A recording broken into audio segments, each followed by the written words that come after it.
on the tree. You must well say Amud Beis. In days are days 42b. The Gemara says, Shipuyan. What about the case of the shavings? That one right yesterday. Tree shavings. Vika, let's go carbon pyramids for once again. The primary part of the avodah, i.e., the tree is still in existence. Vika, the inaccuracy of both sides. You said with Sarchal, he has to the Shipuyan Mutalim. You said that even in a case, ultimately, again, where you're feeding the tree to the benefit of the tree remains also. But ultimately, again, the shavings are better.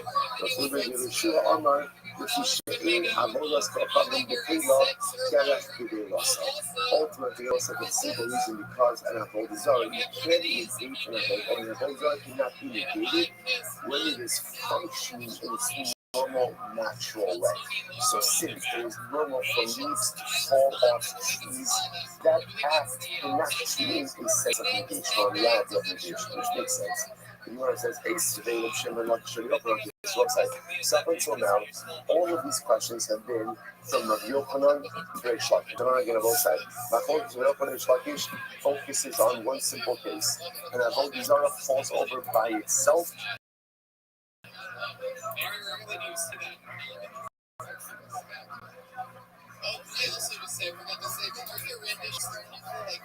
And breaks. Is the avodah zarah bottle or not? Rabbi Yochanan, no, because negation of idolatry requires active negation. Reish Lakish, yes, because even still negation, right? Or passive negation ultimately works. So up until now, this entire Amid has been Rabbi Yochanan questioning and Reish Lakish. Now we switch gears. So Reish Lakish asked the kasha on Rabbi Yochanan. Here we go. So the Reish Lakish, what's interesting case here? If you have a tree, now the tree belongs to that fish, right? The tree belongs. Let me say a question. Now what happens? There's a net on top of the tree. So birds made a nest on top of the tree. What's the halacha?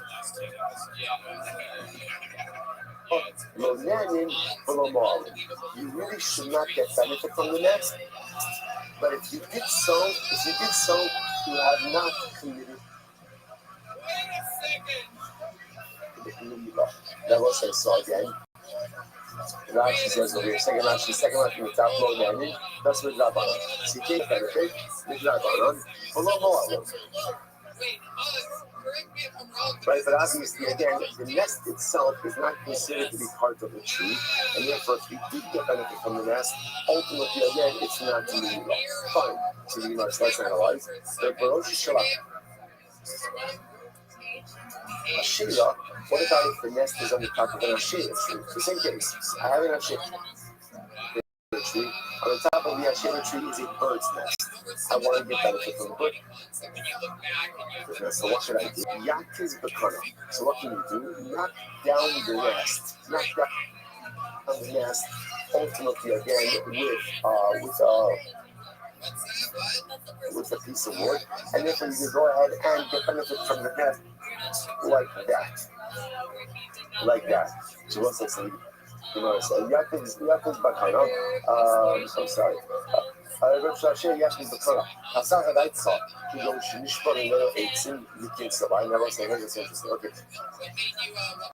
This is very interesting. So now, again, what can't I do? In both cases, I can't climb the tree in order to get to the nest, right? Because climbing the tree is usage of the tree. But with the avodah zarah tree, interesting enough, what I do, just take a piece of wood, knock down the nest, and get back on the nest. Now, Gemara says, let's say, where is the bird building the nest from? Now, the assumption over here is the nest on the Ashera tree is being built from wood or from twigs from the Ashera tree, right? And yet, what does the Gemara say? The You get benefit from the nest. You can't scale the tree, but you can get benefit from the nest. But that nest is made from broken pieces of the Asherah tree. What do you see from here? What do you see from here? That once Avodah Zarah breaks, right? Even on its own, even though it has not been actively broken, it's decommissioned. So the Gemara says, "Chasar Raikha, you don't just shove on the minute." The king's divine. The assumption over here is that the bird is making its nest from twigs, broken pieces of the Asher. Virtually, the Kakani, Yaki's Bakana, and yet the nest is mutter. So his one says, "Oh, this supports my assert." They're broken up on the Zara, even if not intentionally broken. And ultimately decommissions the Avodah Zarah. No, how about I say what it is? You're going to isolate in the Alma. But the Kinsabah, not necessarily. That's not how birds make nests. Is that true? Has he ever performed oral sex? Sorry, birds make nests. Birds make nests. How does it, if you had to describe the way it looks? Choose all the time, but they often bring materials from other locations. That's incredible. That's incredible. So the case over here is the bird made itself comfortable in the Asherah. When he eats your pussy, does he use chopsticks? The tree, but it did not gather the materials or the nest from the Asherah tree. Rather, it gathered the materials ultimately again from elsewhere. They cannot make funny that it hectic sources. So again, what's the right? For that, the right for that is look at the hectic case. What happened in the hectic case? In the hectic case, what do you want to say about the birds? Now, about the birds' nest, no nanim or about the tree. No net.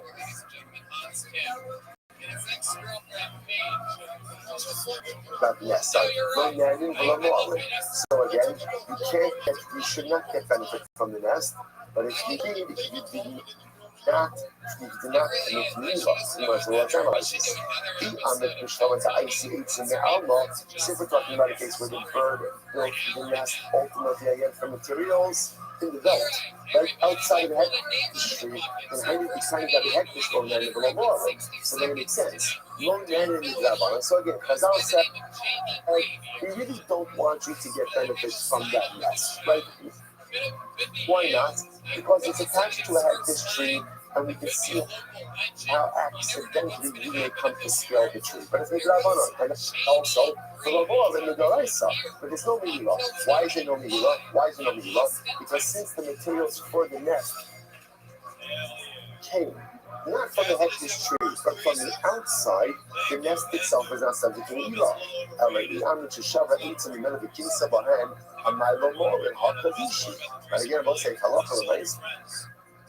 So the bird is building the nest from the tree itself. That means again, if this nest is made from twigs from the hectic tree, then what's the status of the nest? Status of the nest? It's hectic. If it's hectic, ultimately again, and you're not allowed to benefit from it, the Doraisa, and it's Me'ilah the Doraisa, which the Gemara says. So therefore the Gemara is suggesting it seems to be clear that halacha we're dealing with both cases in the Asherah tree and in the hectic tree, where the bird is making a nest from other materials, not from the Asherah tree and not from the hectic tree. To which the Gemara says, but not necessarily. The Gemara says, leave the area, oh.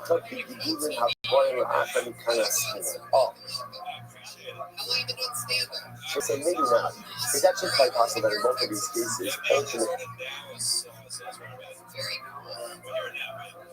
say in the hectic case, that the bird is making its nest from the actual hectic tree itself. But if the bird is changing locations. Yeah, pretty much. It's the same. That's slightly different. What do you like about Austin that doesn't have taking its nest from the hectish tree, and why is that nest not us in the dollars? Right? What?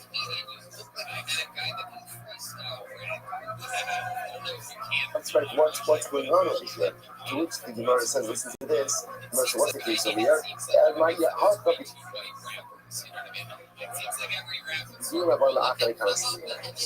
this is a fascinating signal which we'll get to. When you makdish something, right? So obviously the item as it is hektish. What about if that item grows things afterwards? Are those subsequent growths considered to be hektish as well? So what's a good example of this? A tree. I'm makdish a tree, on Tuesday. And then 3 months later, there's new branches, there's new growth. Are those new branches and growth subject to the hektish designation or not? That is a machlokas. That's called growth which occurs after the designation. So once they were talking about here is the bird. So again, I was makdish the tree, and then again 3 months later, when new branches grew, the bird took twigs from the new growths. So it had made the nest out of those new growths, and therefore again, so now is the nest hektish. What's a fun fact about your life that would surprise you? That's a machlokas. The Gemara says because sabar ain't even and the author of this place, or the author of this Mishnah holds, the hektish designation only devolves upon the tree that's in existence at the time of the designation. But anything that grows afterwards is not subject to hektish, and therefore, again, the nest is mutter. It's incredible. Rabbi Abo, Amar Rabbi Yochanan, my yacht is ultimately, what does it mean? Rabbi Yochanan, what's it mean that? What does it mean when it says you can knock the nest down and get benefit from the nest? That it doesn't mean the nest is the nest itself. It could very well be that the nest is usher. The nest is usher in both cases because it's made of a shela or because it's made of a hektish tree. Either way, it's usher. So what's mutter? What can you get benefit from? The chip. Because when we say knock down the nest, what it means is get benefit from the contents of the nest, but not the nest itself. And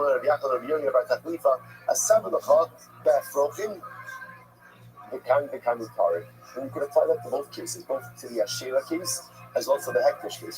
So in both of the cases, ultimately, perhaps you can't get benefit from the nest itself, especially for setting this up as a case where the nest is being made from the hektish tree or the nest is being made from the Asherah tree. And again, assuming that the materials weren't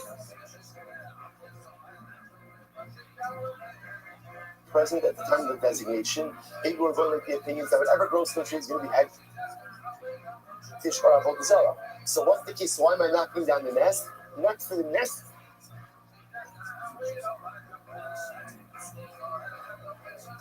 But rather what? For the chicks or for the eggs inside of the nest, and that will be mutter. That will be mutter. The beitzim kind of stress. Let's listen to the Mishnah. It says for the chicks it's going to be mutter, but for the eggs, ultimately again it's going to be usher. Now why are the eggs usher? So this is actually quite fascinating. If you look at Rashi, this is Rashi right before the Mishnah in Rashi. The beitzim kan usher should strichen ilan the gazer and Rabbana Ka'al even Asman. So it's actually quite fascinating. Eggs are usher. Why are eggs usher? Because eggs need the nest. The nest needs the tree, and therefore if A equals B and B equals C, then A equals C, which means that halacha l'maisa, the eggs are considered to be ultimately reliant on the tree. So because of that, they are going to be asra. So isn't this fascinating? So it's quite fascinating. there's a lot of variables going on over here. But the Gemara is suggesting maybe in all these cases the nest is usher. Why is the nest usher? Because we're talking about a case where the nest was made from the Asherah tree or from the Hektish tree.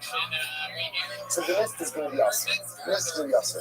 So what does it mean when the Brisa says take a stick, knock down the nest to get benefit from the nest? It means the chicks in the nest. The chicks are mutter. But the eggs may be problematic. Why? Because ultimately, again, since the eggs need the nest and the nest needs the tree, therefore the eggs are considered to be dependent on the tree, and therefore the eggs are considered to be an appendage of the tree itself. So you can get benefit ultimately again from the chicks, but ultimately not the eggs. The Gemara says the Beitzim Kamkan from Rashi that's broken. Shetzich on the Iman to Beitzim double. This is very interesting. Chicks that are so young that they are reliant on their mother have the status of eggs, right? So it makes sense because the chicks that require their mother are on the nest. The nest is reliant on the tree. And therefore, it turns out that over here, with this case of the nest on top of the Asher tree, the Hektish tree, you obviously can't scale the tree regardless. Right? By the Bible, what can you do? You can knock down the nest. But why are you knocking down the nest? So you can't get benefit from the nest because there's a concern that the nest itself is made from the Asher tree or from the Hektish tree. What can you get benefit from? Independent chicks. Independent chicks, right? Allah said that is going to be mutter, right? Right, so you get benefit from the independent young birds, right? Or ultimately, but what you can't get benefit from is the eggs or from the reliant young, because those are considered to be dependent on the tree itself. Stop over it for today, but again, let me just say the halach for myself. So actually, we'll say, yeah, we'll do tomorrow, sweetheart. Tomorrow we'll pick up and we'll finish off with the halach for myself. Like, what are we doing that not for? What are we packing? Skin line, and then in Eretz Hashem we'll continue Eretz Hashem, adventures in Abba Zara. Right, let's remember a great day.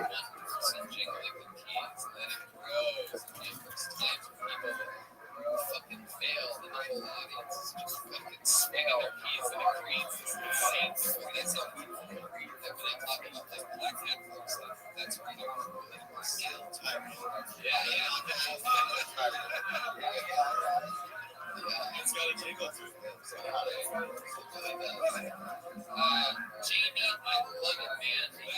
Fun times tonight. That's it. Nice talking to you. See you again soon. There he goes. The kill Tony. Jamie.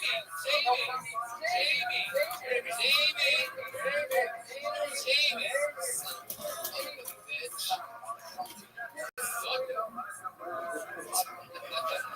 I don't really care. It's his show. Here he is. There's Jamie Gravy, everybody. Ready? Your next comedian goes by the name of Lamente. All right, so we'll say good morning. Good morning. Let us begin by thanking all of our sponsors for this morning trip. Thank our annual summer solar sponsors, Nicholas Shabbat Eretz Yisrael, for dedicating all the Shemit Truckers this year as its host. Solar Solos for Yisrael. Our total sponsors for the month of Av, Marvali, October, Stephen and Wendy Tracy, in honor of their parents Israel Tracy, Dina Tracy, Adin Rose's wife, in memory of Stanley Rose's wife, from the Rafa. Our learning sponsors add me and Joe Hirsch with appreciation. We share the love for the Chayalim, the Swiss of the Chayalim, and all of those sacrificing the cloud as well. And Reish and Devorah Wordeshan are the film sponsors for today. Reish of the Yarsek of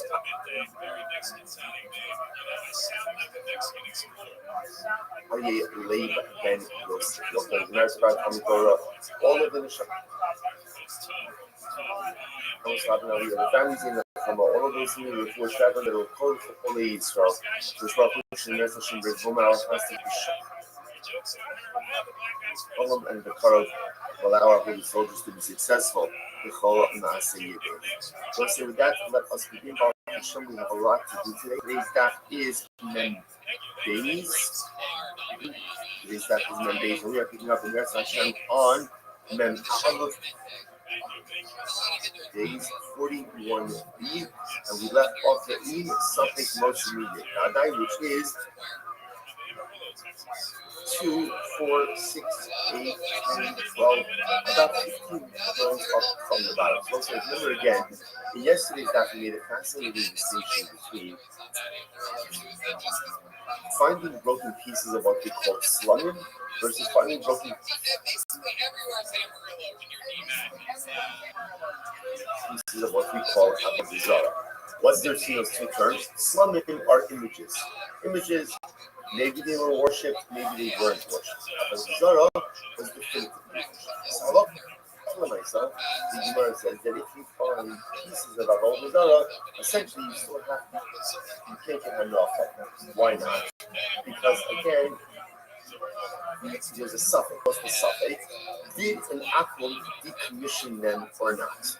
That's our shayla. Now, an akum, and we're going to discuss this more in today's daf, an akum does have the ability to decommission avodah zarah, but it has to, now again, then we have do you need active decommissioning or can it even be passive decommissioning? But again, we'll get back to thanks because that's our overarching focus over here.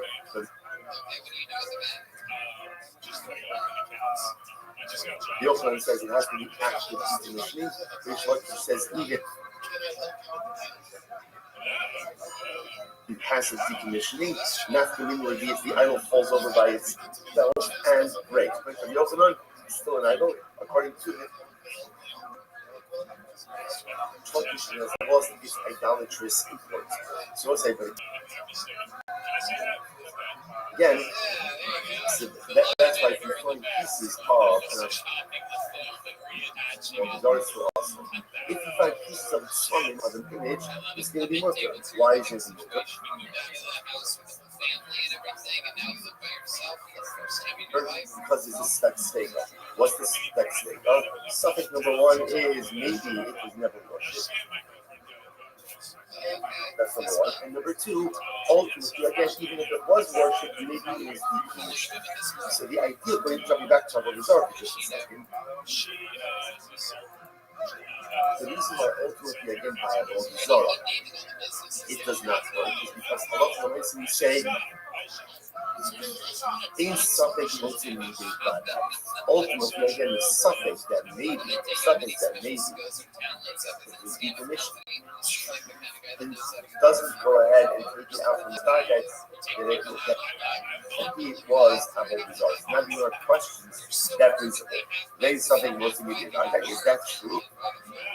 That a suffix, a possibility, cannot go ahead and change the reality when facing uncertainty? What about following our time? Very interesting exercise. Cover Shanice, the yet me going away there.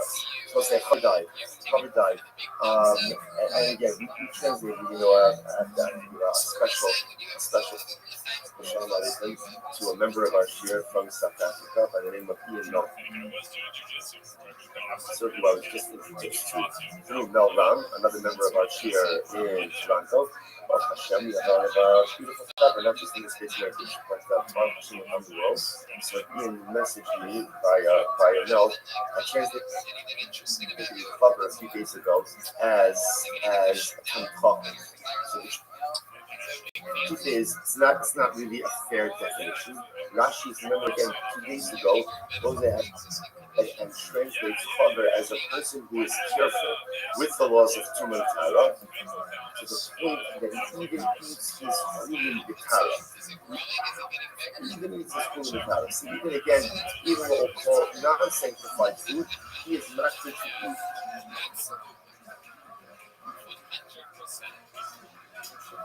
in a state of ritual purity, and he's also careful with Tumas. No, that's the definition of a chaver. So it's interesting to me and ask you, why do you call a chaver? Right? Chaver means friend. What's the shot of that? So perhaps the yisod is like this. Who's a chaver? Chaver is someone who's just looking and searching out for extra time.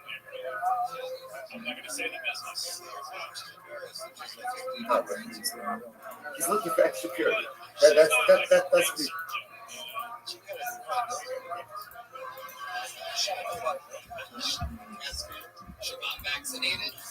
looking for. At the end of the day, what is the Rosh Hashem says, I want you to make sure that you eat Kodesh in a state of Tara. Really, you don't have to eat in a state of Tara. You're not obligated to eat your unsanctified food in a state of ritual. Chaver is someone who thirsts for Tara so much that he seeks out those standards even in areas where ultimately he's not obligated. Such a person who is thirsting for purity, such a person who wants to bring purity into areas that he's like, where even he's not obligated to do so, such a person is a friend of the That's a friend. That Hakadosh Baruch Hu says, somebody wants to be in their life so bad that he's willing to take on strictures in areas of ritual purity. That's in power that he doesn't have to. That's a chok. It's a friend of the Lord Shalom. Perhaps even to a certain degree, a higher level than the Tam Chacham, because the acquisition of knowledge is enjoyable. It's inherently enjoyable. It's beautiful. We all love learning. We all love exploring new ideas.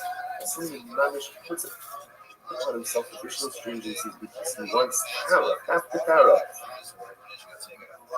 he wants purity. That's a friend of the Ribbon Shalom.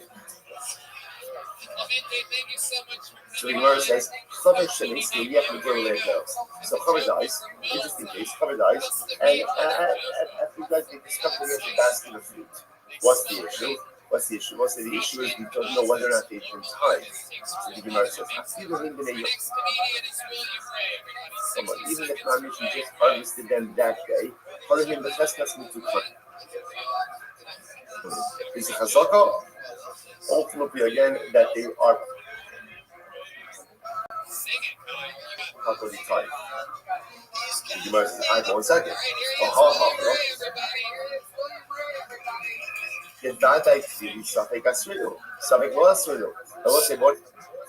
So let's analyze this case. Here's a case of a Vadai. What's the Vadai? The certainty. The certainty was they were Tevel. That's for sure, right? That was untied produce.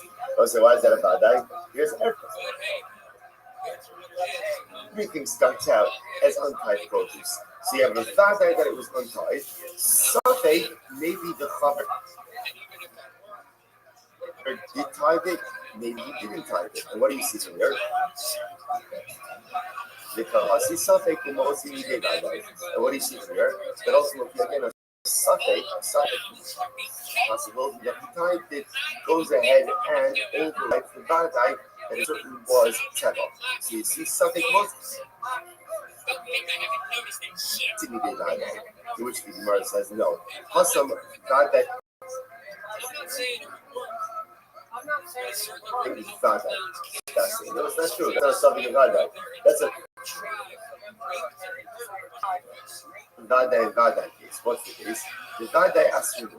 So much as the second was Tevel, Vadai was Tevel, certainly it was Tevel, and also Vadai that what? That he tied with. You want to do the Kemina Chozah. And everything that comes out.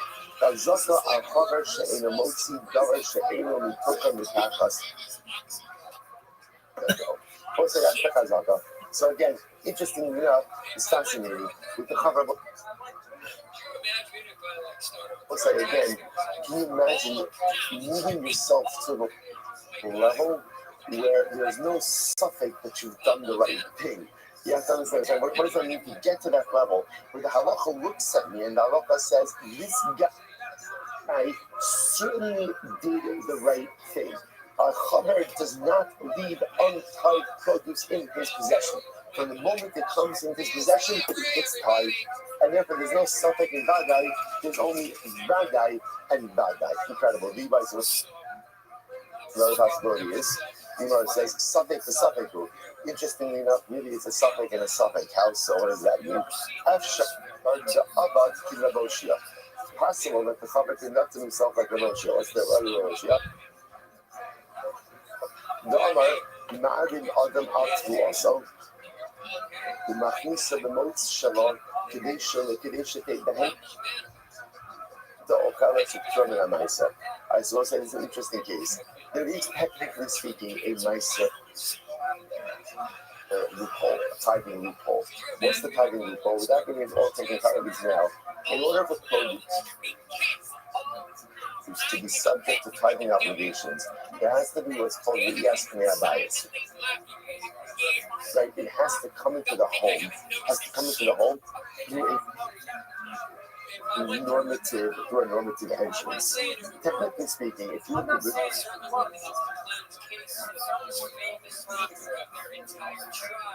you're producing, let's say through the window and not through the door, technically it's nicer exempt. Technically, it's nicer exempt. Now, there are limitations on that also. The Gemara says over here, there's really no suffix notes in the Vadai. Why? Right? Because it's actually possible, even if you want to go with the fact that maybe it's a suffix if I'm tied it or not, it's also a suffix if what? The code was ever subject to Trumas and Meisers. Why? Because it's possible that literally again we use this legal loophole of bringing it in through the window, and therefore it was never subject. Okay. So the Gemara says, 1 second, there ain't something most in the value. So remember, the Gemara is questioning this principle. Like, the Gemara put out there like a law, a principle. The principle was a suffix motse midei bada. Right, that ultimately, again, a possibility cannot change the reality of a certainty.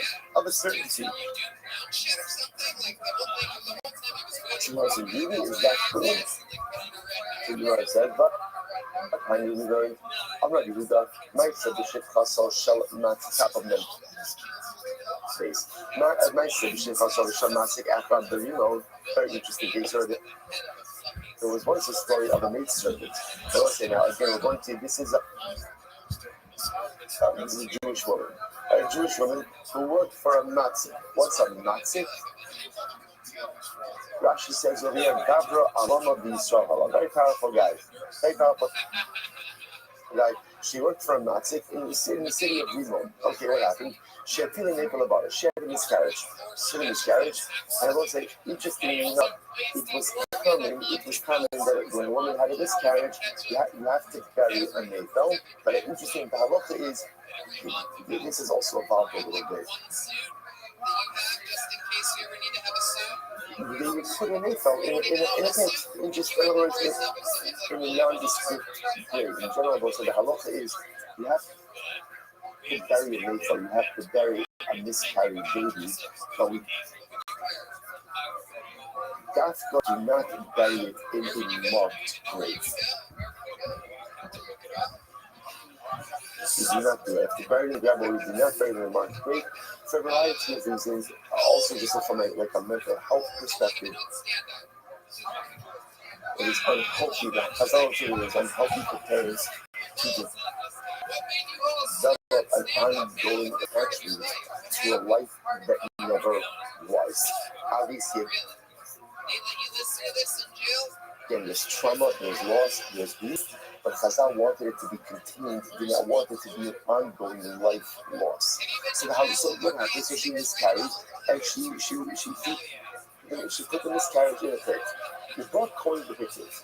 A coin came along, and obviously saw what had happened, and peered over the pit.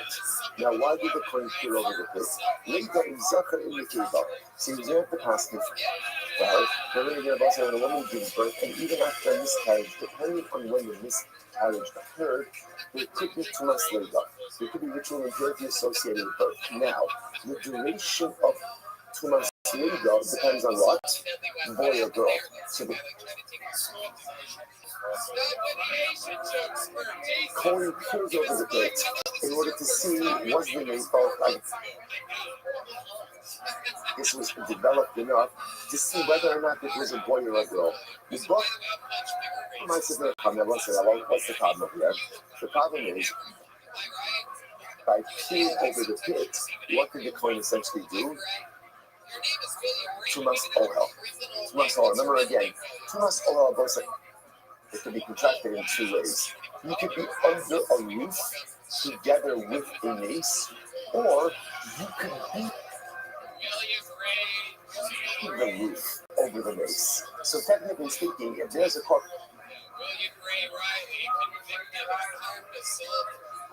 so let's say again, I'm standing next to a corpse underneath the sky, but I lean over the corpse. I am the ohel. I am the ohel. So here the Kohen would have leaned over the pit to see is it a boy or a girl. And what happened? You bought myself a running. This episode came from the comment. The Tiarunu, the picture. And they retired. They retired. Why did they retire the Kohen? Because ultimately, again, this was a place where there were weasels and animals there. And the reality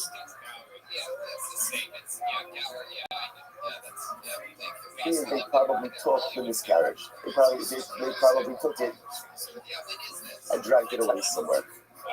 You might as well say it.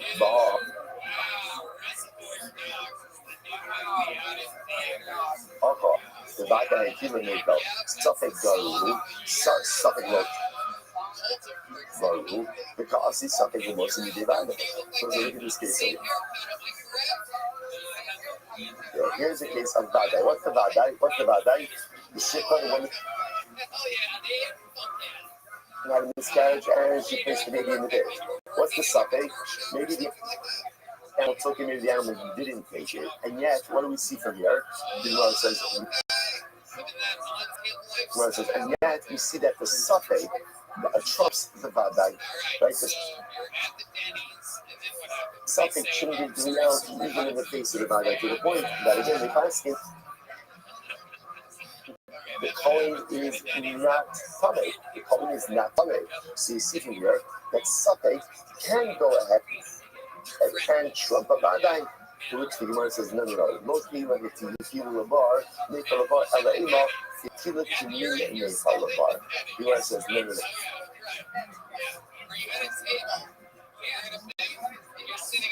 What happened over here is that the Kohen sees the ship cross throwing something that looked like a Nefal. In other words, that was Vadai. That she miscarried and placed the Nefal in the bar. Rather, again, he saw what appeared to be a Nefal being placed in the bar by this woman. So it's a suffix to begin with. What up, baby? You can ask, take your name. What's good in your neck of the woods? That he got the kid in order to see if it was a boy or a girl. To which the Gemara says, means to say, oh boy, okay, what's going on?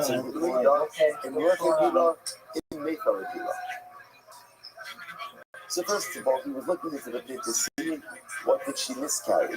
Did she miscarry again? Did she miscarry a baby? Or you're going to say, just means maybe she just expelled something else from her body. In other words,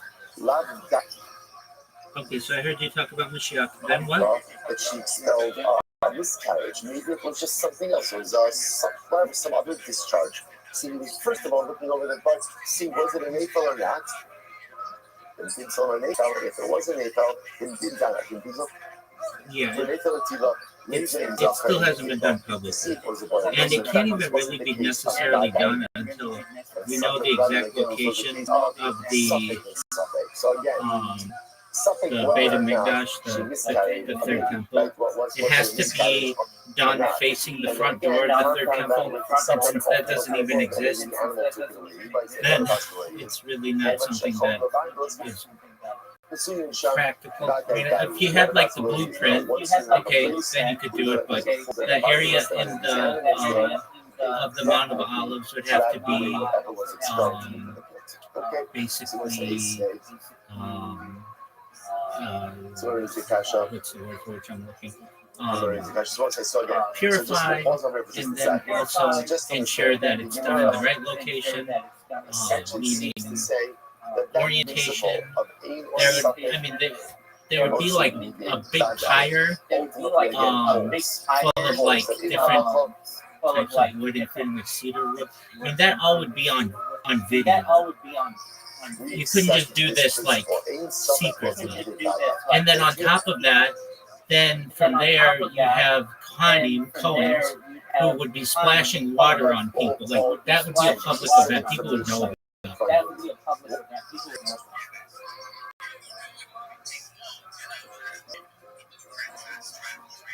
Oh, Blueprint's done. Blueprint's done. It's the Temple Institute. But, that's going to take some time to build, obviously, once the Dome of the Rock and Al Aqsa Mosque are either removed or destroyed or whatever happens with that. And,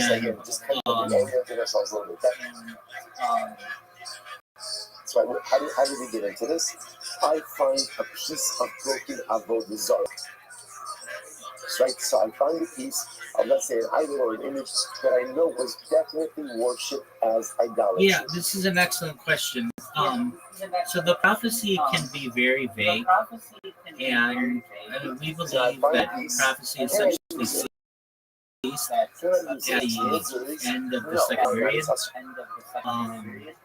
I can tell you, I've asked about it. I asked rabbinical colleagues about it, and I remember them saying there's going to be a very big war. And exactly. And this was years ago. This was like maybe 6 or 7 years ago. But I remember that. And then I also recall like some different cities that were mentioned that would be perhaps targeted. I mean, it's really not a secret anymore, the Greater Israel Plan. And summarize the entirety of Jewish history and destiny into one phrase. Yeah. This is it. Well, I mean, the goal is world domination, and if that freaks people out, it shouldn't. Every civilization that's ever existed has wanted world domination, whether it's the British Empire, the Roman Empire, the Mongolian Empire, the Japanese Empire, the Chinese Empire, the United States Empire. Every civilization has always wanted to eventually have every control over the entire world. That isn't something that has to be surprised. Now, what shouldn't scare, I mean, that could be scary to people. I absolutely understand that, especially when you get some very far leaning individuals, especially within some of the different movements that basically say, everybody's going to be enslaved, and we're going to rape everybody, and all of these things. That's the beauty of Mashiach. Mashiach is supposed to bring the world together as a leader and to usher in a period of peace. Also to revivify the dead, to build the third temple, to rebuild the second temple, to essentially clarify. There's some really gray areas in terms of who is a Jew, especially in Israel. Right now, of Israel, about 20% of Israel is like Muslim or Christian. And so that means 80% on their ID it says Jew. However, of that 80%, only about 40% of them, 40 to 50%, are actually halakhically Jewish, meaning you can get married in an Orthodox temple, Orthodox, not temple, synagogue. And so those who cannot have to go to a place like Cyprus to get married. And so that means of Israel, it's actually not a Jewish, Halachically Jewish majority country. And that's hard for a lot of Israelis to swallow when they fall in love with someone and they're not able to get married in a Jewish ceremony. And so Mashiach's supposed to figure those things out and supposed to bring in the exiled nations, and we look to that period of time. There's some specifics that are given about who he will be. He will be of the line of David, so the Davidic line. He will be male. He will be human. He will not be like a demigod or any. He'll be a real person, but an incredibly intelligent, an excellent leader. Well versed in Holocaust Jewish law, and when he emerges, the whole world is supposed to know. So, someone like people throw out names like Benjamin Netanyahu does not qualify. He's not Orthodox leader. He's not a rabbi. Donald Trump, again, not even Jewish. There are arguments to be made that there is a Mashiach in every generation, and so there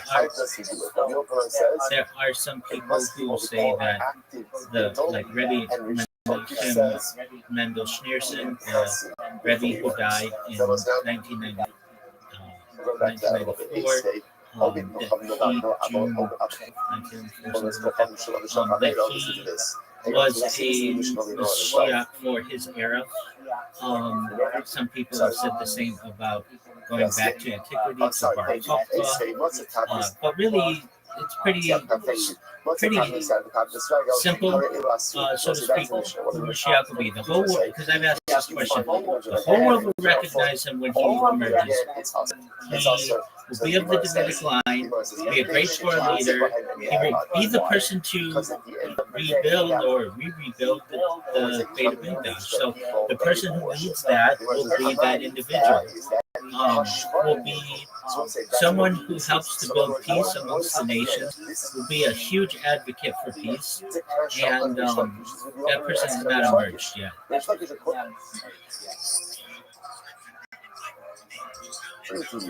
should be totally mutar, right? Because once you find broken pieces, whether the atom actively broken or the idol broke on its own, an atom doesn't worship an idol like that anymore. I'm going to go through all of your Shlakish's logic. Idol, if you can't save yourself from being broken, the chances are what? You're not much help. So, well, I'll give you the Halakhic Jewish version, and then what I actually think probably was more accurate, or could have been more accurate, which is not accepted within mainstream Judaism by any means. But I think it's practical, and it helps to bridge a gap.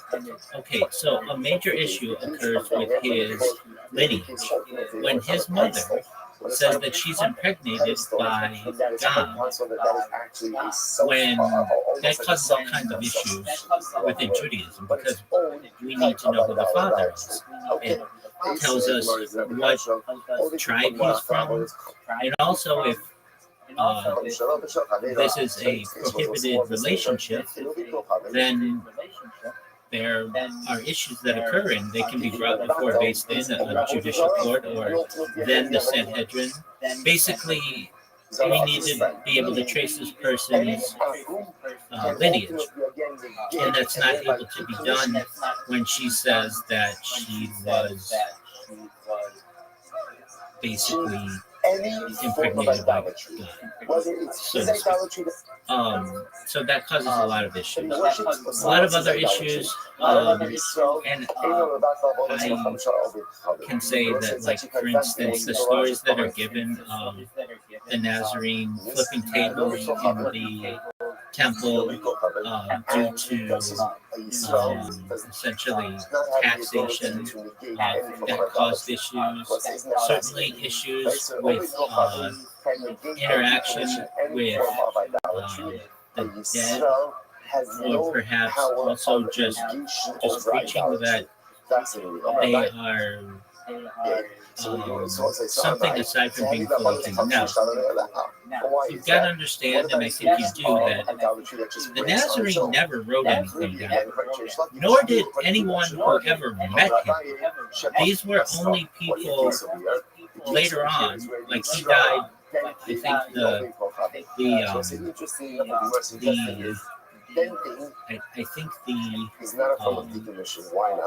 I think historically, it's referenced that he died approximately 33 in the Common Era, but perhaps as early as 29 of the Common Era. Okay. And the first people to write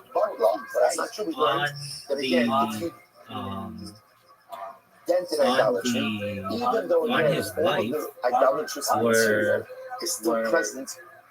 well, I should say none of the Gospels. He never met anybody from the Gospels. So Matthew, Mark, Luke, and John. He never met them, to my knowledge. Now, again, you go to a Christian theologian on this, but from what I understand, John is the earliest written gospel, even though it's not first, like theoretically or historically, that's what historians state, and that happened around 69 of the Common Era, so like 40 years later. And so, in reality, even when you throw against the Avodah, it goes in against. In other words, it looks like denting. Well, is an active form of negation, which makes sense. There are arguments to be made that he never existed. I'm not saying that those are true. I'm just saying that those are some arguments that are made. I am someone who, he's written about in the Talmud, at least there are references of perhaps someone like him in our ancient writings. However, it's not specific, so there could have been other people with his name. I can say that the idea that he said that he was the Son of God and said that he was God incarnate and all of that stuff that happens within Christianity, he never said any of that stuff. Or I shouldn't say, we don't have a direct writing of him saying that stuff. That's people later on, and then even like editing in the Council of Nicaea, like 200 or 300 years later. So basically, a lot of the texts have been altered. Now, like getting ready, let's say, to smash it or to dent it afterwards. The problem. Once he lifts it up, so as I understand, he was seen as an enemy to the Roman government, and especially at that time, Pontius Pilate, who was the local governor of the area, felt that he was a threat, and so did the Roman governorship as well. And so they got, and so basically they went to the Sanhedrin and said, "Is this your guy?" And we're like, "No, that's not our guy. We don't have anything to do with that guy." And they're like, "All right, well, this person's basically a threat to our authority, so you can't do that, so we're going to kill him." And the Sanhedrin was like, you do you. Crucifixion is not an approved capital punishment within Judaism. So when people say Jews killed the Nazarene, if it were stoning, if it were one of thinking on about Avodah specifically Hefker, and we'll get into all of this in a couple of days. Avodah specifically Hefker, he lifts it up, he acquires it. That's true. And because he was basically preaching, at least according to the gospel, preaching Once he in goes ahead, direct once he goes contradiction ahead and he to acquires it, what becomes Avodah we of the believe. Yid. Avodah of the Yid ultimately cannot be. So I really empathize with him because he didn't write any of this stuff down, so we don't necessarily know. Now, what do I think happened as a scientist? This is a wild theory, and I don't really hear anybody talk about it. But it's a theory that I think makes sense. I really do. Whether this is true or not, I could be wrong. But by simply going ahead and since the dawn of time, we've had alien abductions. And this is something that has gone on, at least from if you go into like Bob Lazar and the writings that he had discussed and being a whistleblower that he read from the government, that basically humans were seated here on Earth and aliens have been doing alien abductions for tens of thousands, if not hundreds of thousands, if not millions of years. And at least 64 major DNA alterations have been made to the human race. And in addition to that, there has been some aspect of artificial insemination with some hybrid beings. He goes ahead and he takes the stones and he builds them into roads. In other words, yes, they do, absolutely. And so, again, I don't know what happened. And he uses them to make the street. So we tell us the stones are mutter.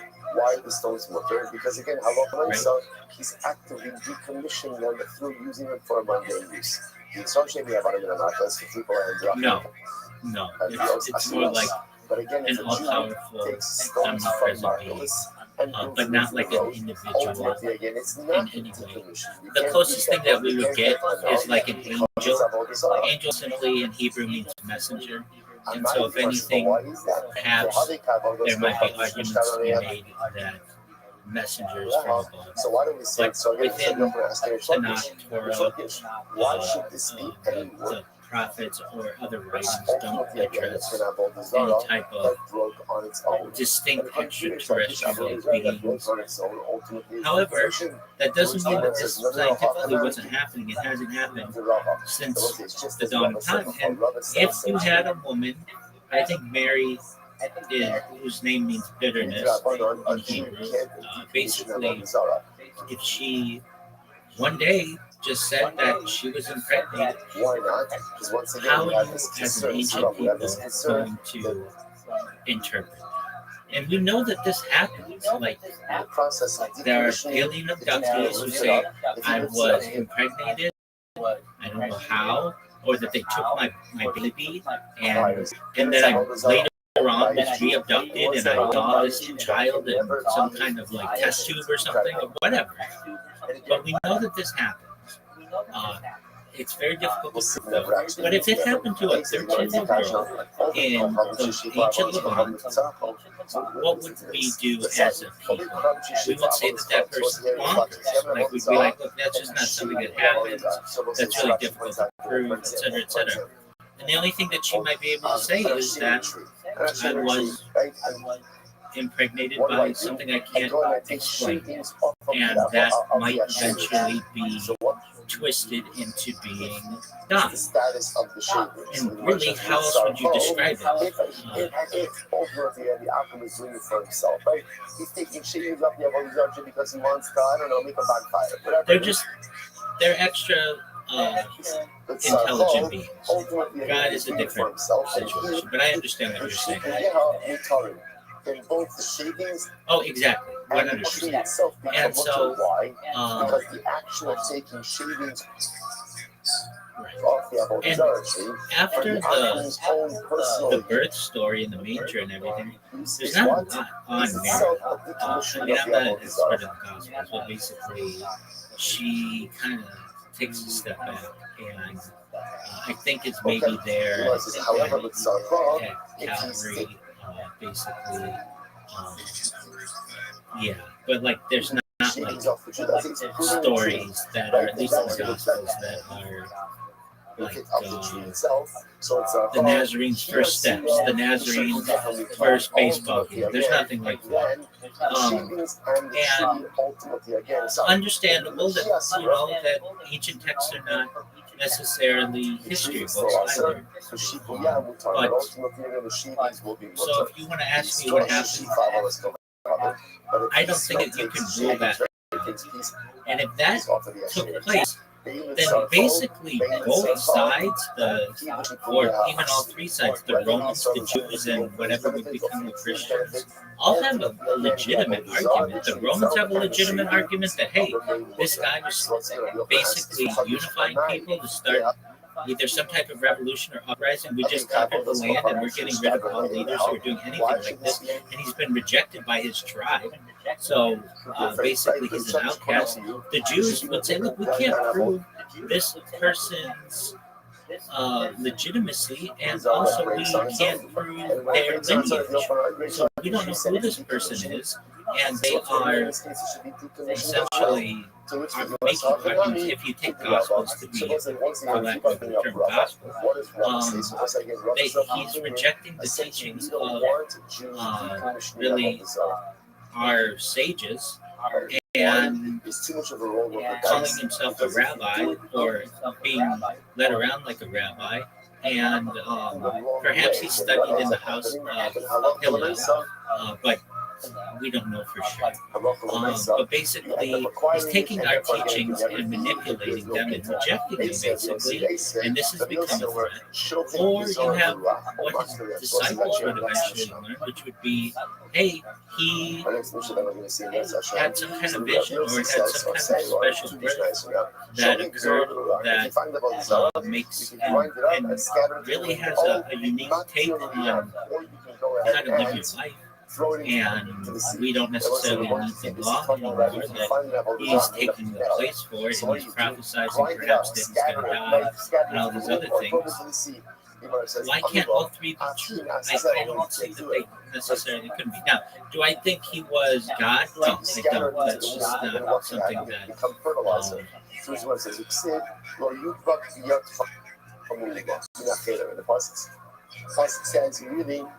Hold on. You can't retain. I do believe in resurrection of the dead, but not in that case. I think you need science. In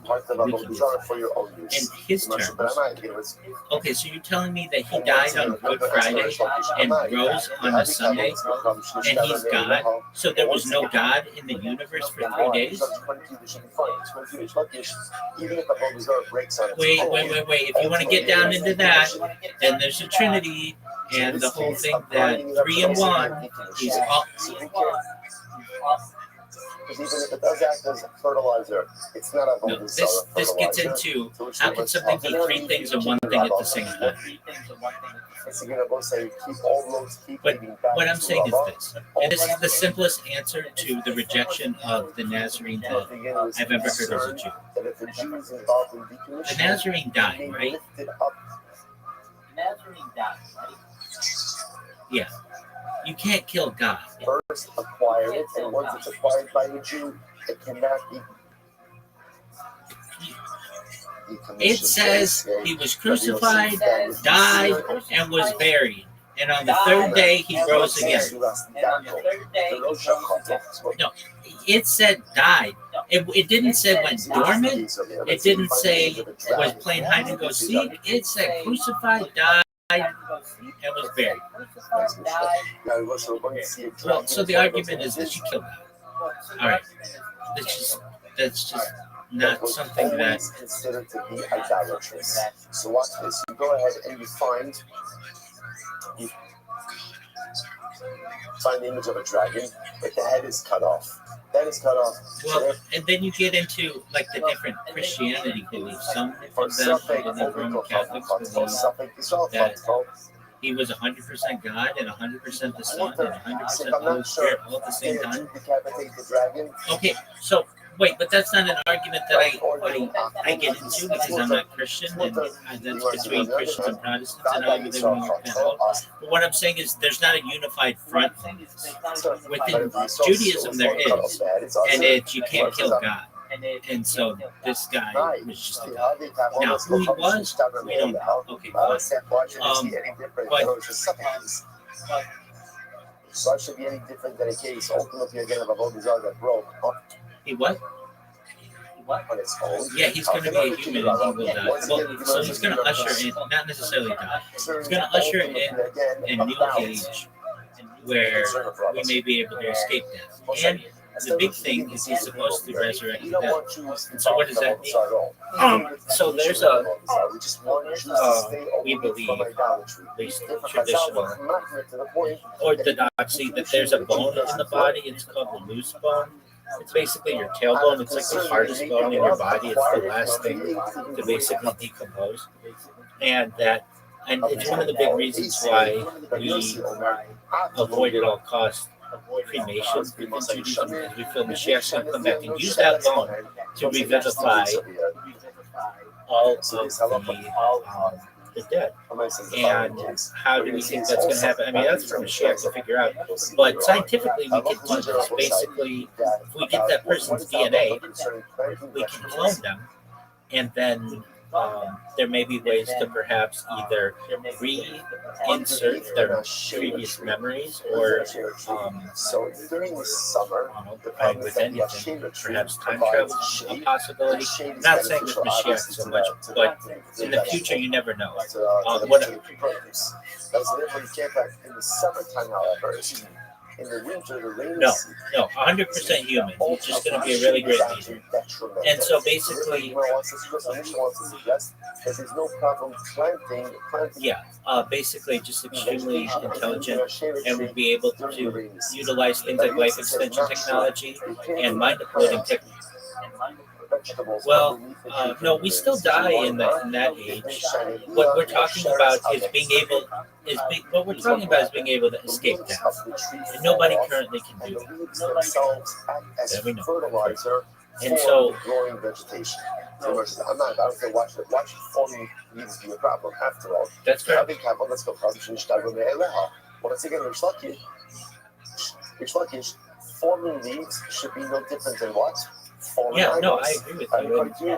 Much of this clandestine technology may be brought to light someday, and if and when it is, then there's an argument to be made that perhaps Mashiach will utilize that to not only revivify the dead, bring back the dead, but also find a way to avoid death altogether. And that person, I mean, that's what we think is going to happen. That person we're going to... Because the primary part of the idolatry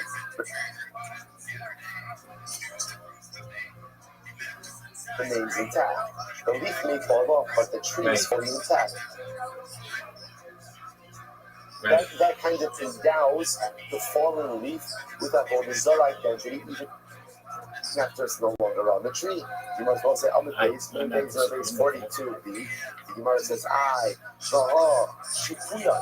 What about the case for shavings? That one right there, share tree shape. We have all this stuff coming in where once again, the primary part of the Avodah, i.e., the tree is still in existence. We can try to get in I mean, what is the soul? Said, with Sarchar, he has Surah the Shipuya Mutarin. We said that even in a case, ultimately, again, where you're treating the tree for the benefit of the tree remains usher. But ultimately, again, the shavings are mutter. Okay, I mean, I don't think anybody knows. I can tell you how I define it from a scientific perspective. And it's essentially your central nervous system and your peripheral nervous system, which incorporates all of your memories. And what I'm talking about is basically everything that is non-physical of your body. I consider that to be the soul. That's the best scientific statement I can make from literal thoughts.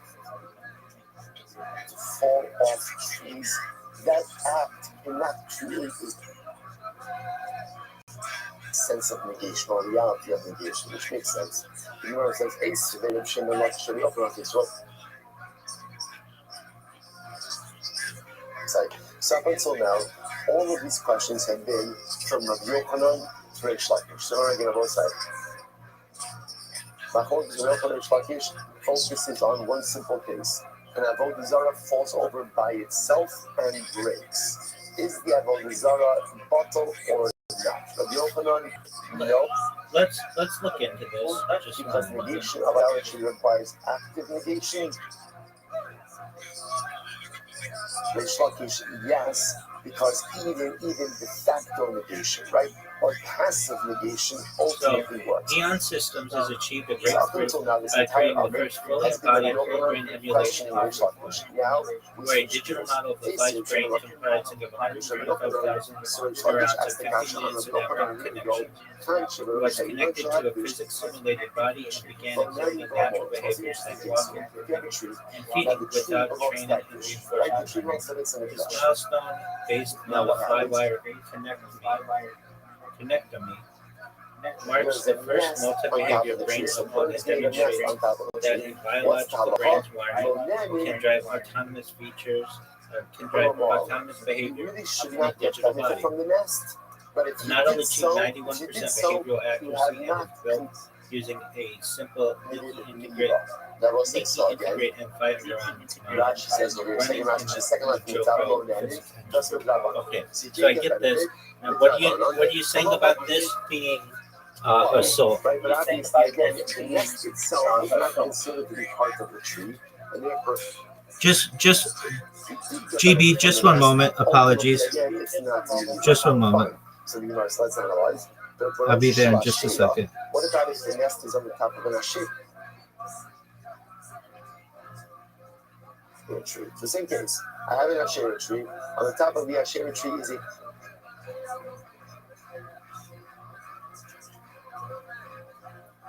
bird's nest. I want to get benefit from the bird's nest. So what can I do? Yakiz bakana. So what can you do? Knock down the nest. Knock down the nest. Ultimately, again, with a piece of wood. And therefore, you can go ahead and get benefit from the nest. Okay. So you're saying this is the soul? Like that. So let's see the Gemara says. Yakiz bakana. I'm sorry. Yakiz bakana. Kasar hadaitcha. He goes shnishbar and there 18. You can survive. Never say okay, so this is very interesting. So now, again, what can't I do? I can't, in both cases, I can't climb the tree in order to get to the nest, right? Because climbing the tree is usage of the tree. So yeah, well, there's other tree. Interesting enough, what can I do?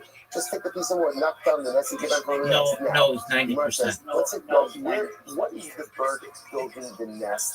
That's true. Now, the assumption over here is the nest on the Asherah tree is being built. Okay, but that's just like autonomous actions, right? And yet, what does the Gemara say? You get benefit from the nest. You can't scale the tree, but you can get benefit from the nest. But that nest is made from broken pieces of the it really Asherah comes tree. down to my opinion. What do we consider to That be a soul? once Avodah breaks, right? Even on its own, even though it has not been actively. I personally quantify that to be the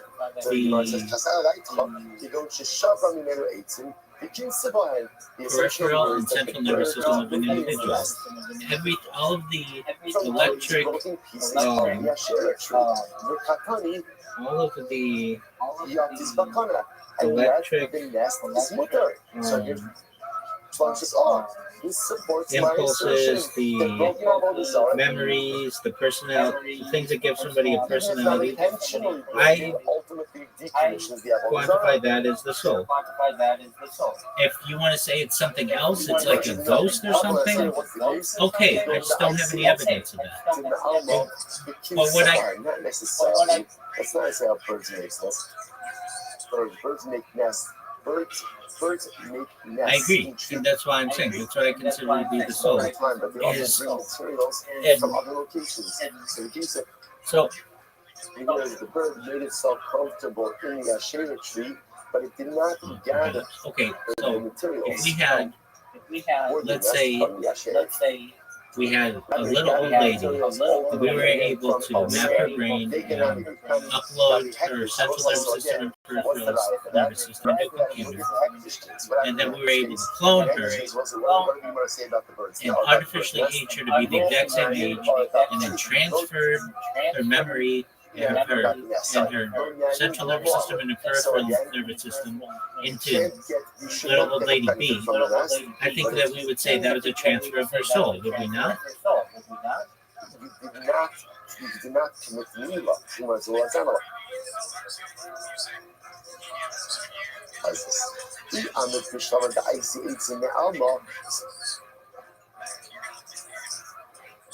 If we're talking about a case where the I'm saying that you won't. If you can do it, if you can do it and not lose anything 100%, then that would seem to be a perfect soul transfer. So then it makes sense. So again, Chazal said, we really don't want you. I agree. That's part of it. Is you would just awake and you would be like, oh, what happened? What happened? Well, I was. Well, exactly. I mean, you could make her how old you want. I'm saying that for based on simplicity. But you could just make her, a young woman, and or you could make her a male, or you could make her a dog. You could do all of those things. The nest itself is not subject to the Elon. Well, that becomes a transhuman. Then we move out of Homo sapien into a new type of species. Tree itself. That means again, if this nest is made from twigs from the hectish tree, then what's the status of the nest? The status What'd of the you nest? say? It's hectish. If it's hectish, ultimately again, then you're not allowed yeah, to and I think that there will perhaps be legislation that's passed. This is a major issue that occurs, especially within teleportation arguments, that if you were to teleport from one location to another, do you have to kill the first one? And you do. You basically have to consensually kill the first person to have them transfer to the second location, because if you don't, you'll have two versions of them.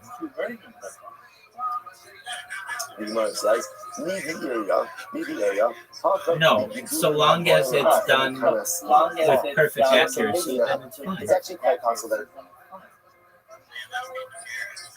in both of these cases, ultimately, or I should say in the hectish case, that the bird is making its nest from the actual hectish tree itself. A concern. Another major concern is something called gray goo, where essentially AI begins to self-replicate and replicates to the point where it creates this goo, like you can imagine, like in Terminator, and it can just be whatever it wants and takes over there. Exactly. Someone saying this is a fascinating signal which we'll get to. Exactly. When you're not fish something. But getting back to Mashiach, these are questions for Mashiach to be able to figure out when it comes to the soul. I mean, that's what we say within Judaism, which is basically kicking the can down the road, so to speak, that we don't have the answer for this. But in terms of the war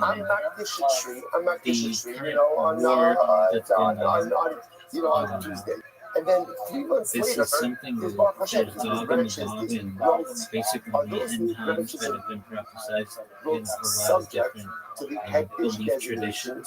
And if I hadn't said that I hadn't asked about this in the past and been told that there would be a very big war and it would be like anticipated that this would be how it would be, I would not be telling the truth. And I can also say the greater Israel is something that is, I would say, probably by they were talking about over here is the bird. So again, I was not fish the tree, and then again 3 months later, or so would be a reality. The bird took twigs from the new growth. So that made the nest out of those new growths, and therefore again. So now is the nest hagdish? Well, that's an achok. So the Gemara says because sabar ein even the Gidulin. Well, so, I mean, this has been prophesied with Albert Pike. It was prophesied with Werner von Braun. These are not like new ideas. And then there's also what's supposed to happen, which I'm awaiting, and I think you and I've talked about before, is Operation Bluebeam, where there's a fake alien invasion that essentially ushers in a Mashiach-like figure. Ultimately, what does it mean? What does it mean?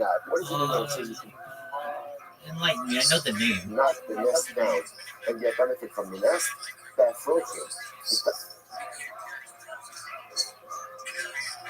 Doesn't mean the nest. It doesn't mean the nest itself. It could very well be that the nest is usher. The nest is usher in both cases because it's made of a shayla or because it's made of a hectares tree. Either way, it's usher. So what's mutter? What can you get benefit from? The chicks. Because we say not down the nest, but it means it's get benefit from the contents of the nest, but not the nest itself. I'm going to Yaakov Yuri about Takrifa, a sabbalah that broken the kind of part. And you can apply that to both cases, both to the Asherah case as well as the Hektish case. So in both of the cases, ultimately, perhaps you can't get benefit from the nest itself, especially for setting this up as a case where the nest is being made from the Hektish tree, or the nest is being made from the Asherah tree. And again, even assuming that the materials weren't present at the time of the designation, if we're going with the opinions that whatever grows from the trees be Hektish or Avodah. So what's the case? Why not I'm certainly not a prophet, and I've been wrong a lot in the past. But I would say that the eggs inside of the nest. The Batesin third temple, I think, is being pushed to be built before 2049, definitely before 2069. And the reason why I named those two, actually 2048, the reason why I named those two dates, it'll be the 100th anniversary of the creation of the modern state of Israel on May 14th, 2048. And there's a push for that. But then also, if it's not done by then, which I do think it will be done by then, to be done before 2069, it'll be the 2000th anniversary of the fall of the previous temple.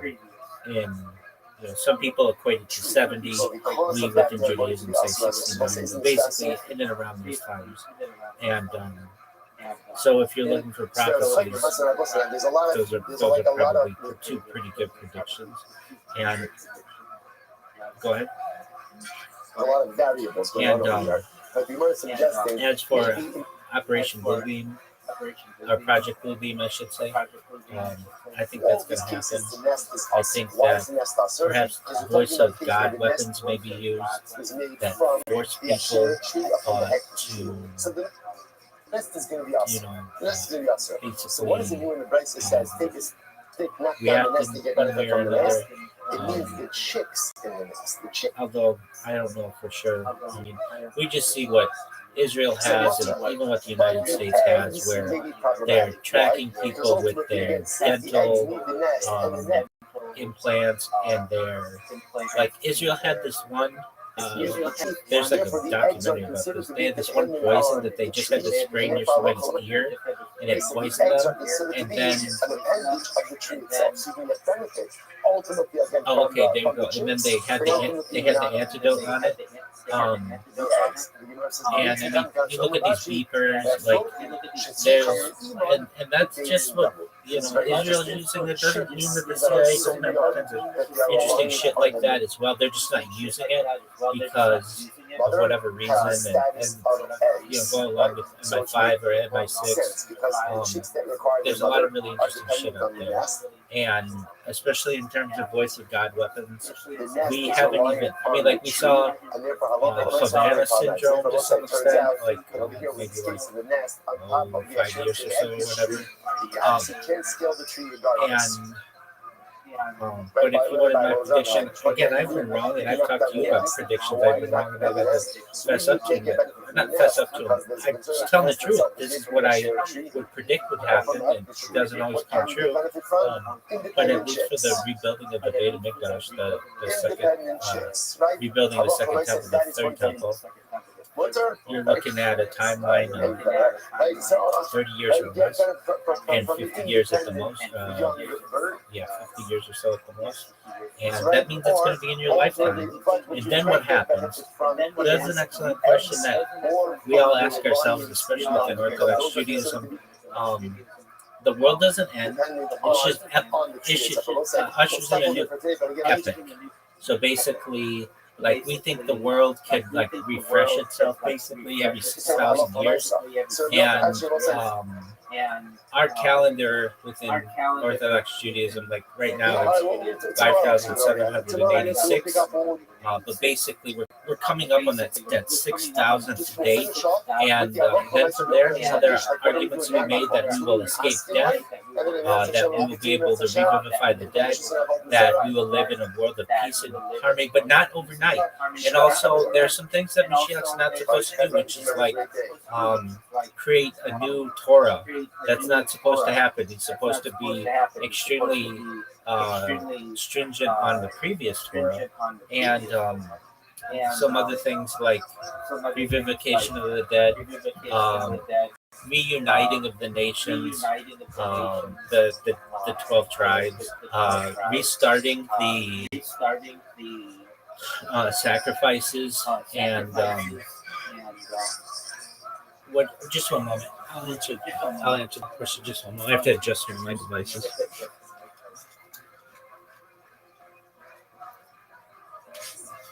Okay, go ahead, GB.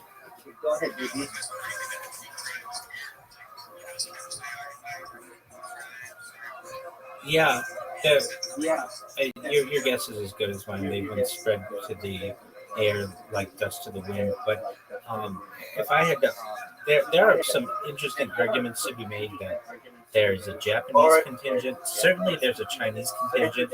Certainly, there's an Indian contingent. I've heard the British, which includes that Irish bloodline. I have heard some African arguments. So that's 5. I've heard perhaps some Eastern European, even in like the Caspian Sea region, and I've even heard some arguments. I mean, these aren't certainly mainstream, but that there's an argument to be made of indigenous people in the Americas. That somehow, some way, there was some connection to be made. Now, look, I mean, that's very romantic to say. Truthfully, we as Jews can't even correctly trace the lineage that we have of ourselves. The people who say they're Kohanim, there's less than 1 in a billion chance that they really are, because to be a Kohanim is really, really difficult, especially considering like your mother cannot have had a forbidden relationship, or else you are no longer seen as a valid Kohen. And those forbidden relationships would be like having intercourse with a non-Jew. Another thing would be like there was a lot of rape and a lot of. You also can't come from a convert. So, and there were a lot of forced conversions. So basically, the people who are in shul now today, who say they're Kohanim, we go along with it because it's tradition, but there's an argument to be made that when Mashiach comes, he'll be able to clear all of that up. And there are arguments being made, well, the Kohanic bloodline, if you can trace it from a DNA standpoint, but it's not really specific. It doesn't come directly from Aaron, which is the that's who started the Kohanic bloodline. It just says that they had one common ancestor from a general region of the Levant. But that's it. It's not like we can trace it to one person and you say, this is Aaron, and this is where the Kohanic bloodline started, and you can trace yourself back from that. So, really, there's about a 1 in a billion, but I've even seen it at 1 in a trillion. That just because through the generation, one person, you have to have about 200 perfect generations, and you're going to have a convert in there, or like a Cohen cannot marry a divorcee, he can't marry a convert. That just has happened. Or there are arguments to be made that he can't, the woman that he has relations with to be his wife can't have relations with a non-Jew. Or certain types of like incestual relationships. And when you're in a small town, a shtetl or a small tribe, I mean, things happen. So that wouldn't be publicized. So the argument that any Kahani really exists, I mean, I've seen it argued that they're extinct, and we just go along with it, and that's fine. There are other arguments to be made that you may have someone with the last name Cohen who thinks that they're a Cohen, but that's just because when they moved to the United States, their grandfather didn't like his last name and likes the name Cohen and changed it. I mean, it's like there are a lot of arguments for what can happen. So, it does not because halacha say in suffix what's in that. Ultimately, again, the suffix that maybe. Yeah. So this goes back to a story of King Balul of the Khazarian dynasty or civilization, which is basically an area between like the Caspian Sea and Kazakhstan. And essentially, he was brought the three major religions. The first was Islam, the second was Christianity, the third was Judaism. And he chose, and there was maybe an argument to be made of a mass conversion that occurred around the year 800 or so. And the reason why he chose Judaism was the only religion when he was given the arguments that had its entire people were made aware of the religion at Sinai. Like that would be millions of people essentially. As opposed to Christianity, which was just within a small group of people in the Levant, and Islam, which is just a few people within like the sands of Arabia. It wasn't like a huge amount of people understood this, and so that was the argument that won him over. There are some arguments from a DNA standpoint that there's a lot of Central Asian DNA that arises within the Ashkenazic bloodline, especially within Eastern Europe. I can tell you within Shul or within Jewish communities, I've known rabbis to feel that this is legitimate. I've known rabbis to feel it's illegitimate. No one really knows. But that isn't to say that it's been dismissed or that it's hearsay or that it is debunked. I hate these words. Nothing is debunked in this world as far as I'm concerned. So we shouldn't even use that term. So what do I think? I think that there may be some credence to it, especially when you look at the DNA. But that doesn't necessarily mean that any given group of Jews aren't necessarily legitimized. If you really look at the DNA of anyone, there's to say like, can you trace you're according to Orthodoxy, you're a Jew, one of two ways. You came from an Orthodox conversion, or your mother is a Jew. And you can trace that basically, the argument is, all the way back to the Levant. And only about 1 in 32 Jews can actually do that. Most of us either at some point were forced into some type of conversion, or person who wants to get perhaps purity in the were areas of his life where even he's not obligated to do so, converted such a or person is a friend in some type of mass scale. It's been easier to convert That's a friend. Judaism That's what Baruch Hu in the says. past during Someone who wants different me in their times, life just based on so survival. bad that he's willing to take on strict Jews. So in for people areas to of say which that you don't the think paradise, Rothschild family or any other family has that's a usurped friend of the Judaism, perhaps I even mean, to a certain what is degree, it? What a is higher it? level than what I'm talking about. At the end of the day, it's an Acquisition of knowledge ethnocentrist is enjoyable. belief Inherently system enjoyable. It's that beautiful. We all love hasn't learning. had We all love perfect. exploring new ideas. Oh, there you Some go. management puts upon himself What additional GB? stringency. It hasn't He had wants perfect. Tara. He wants purity. That's a friend of Conclusive evidence as the Gemara says, just perfect lineage, and that's just not going to happen when you've been in exile for 2,000 years and you've had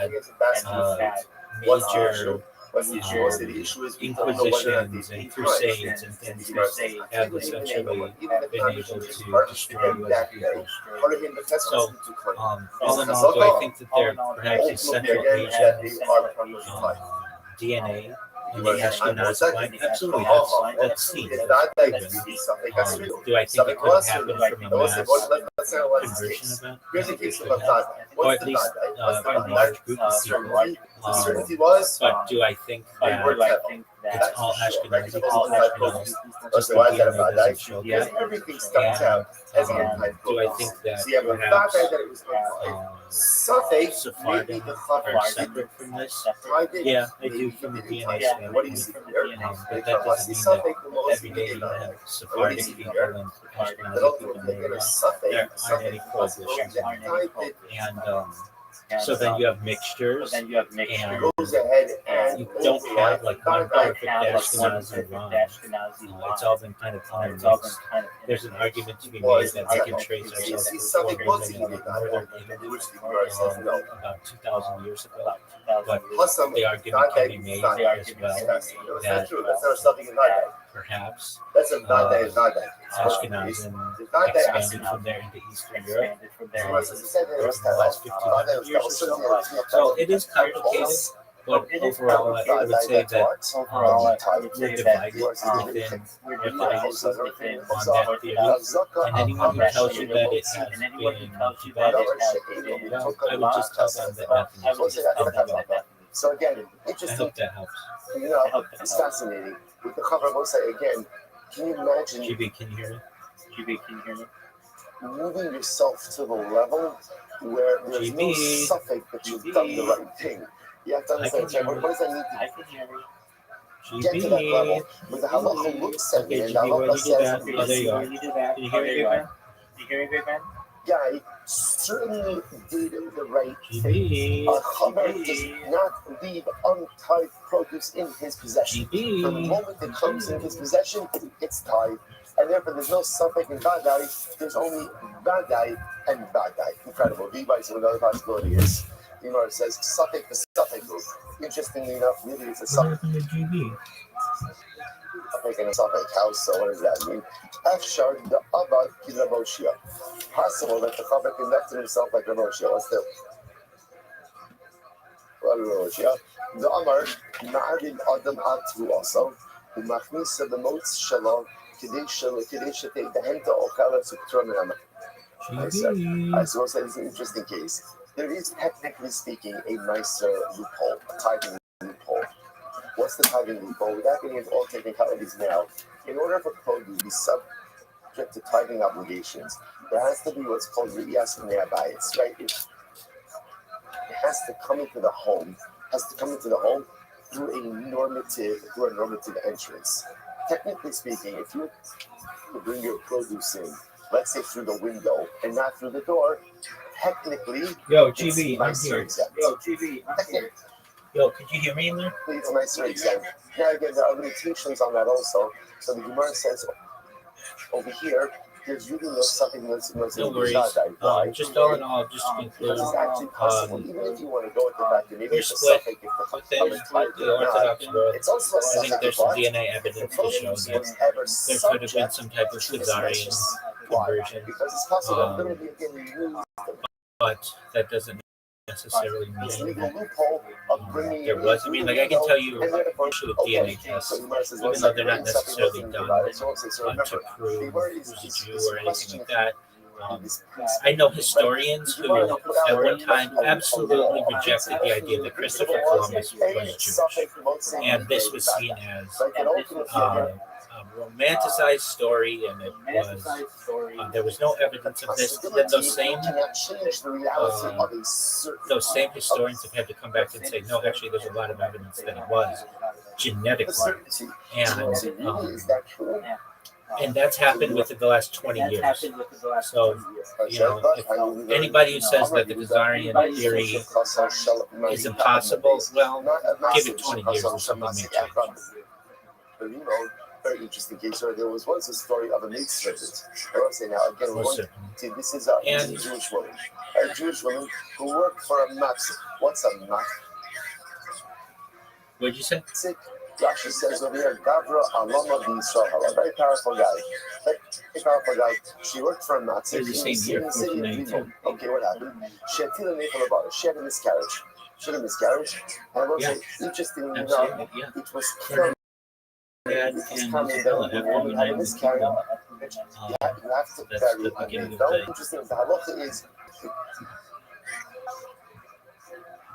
This is also evolved a little bit. They would put an info. Yeah, as I understand. In general, so the halacha is you have to bury wasn't, you have to bury to my knowledge, financed bury it in a by Jews. He was financed by the Fugger family. Do you know the Fugger family? For a variety of reasons. So if you're into this, then you should know that the Fugger family, they're not talking about. Actually, taught a class on this last week. The etymology of the word fuck. So there's not a real clear etymology to the word fuck. And everybody wants to know because it's used so often in English. But there isn't. It's a fringe theory, but I think there's a lot of evidence towards this that it related to this man named Jacob the Rich. His name is Jacob Fugger, and he was a Roman Catholic mine owner who basically made a lot of money in silver mines and timber. And he was so wealthy, he was considered in the 1500s to be the wealthiest person in the world. Literally, he built something. It's the oldest public housing development that still stands. It's called the something in German.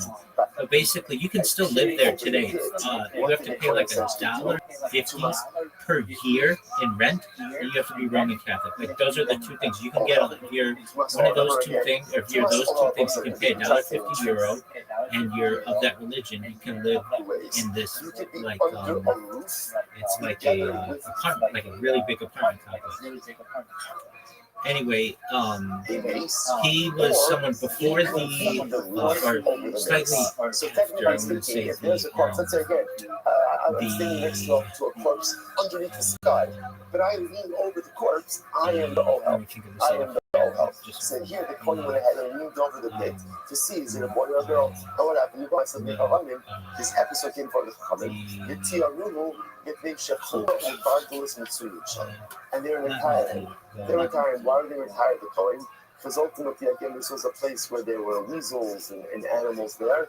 And the reality is they probably took the miscarriage. They probably took it and dragged it away somewhere. He was around the time of the Medicis, but basically the Medicis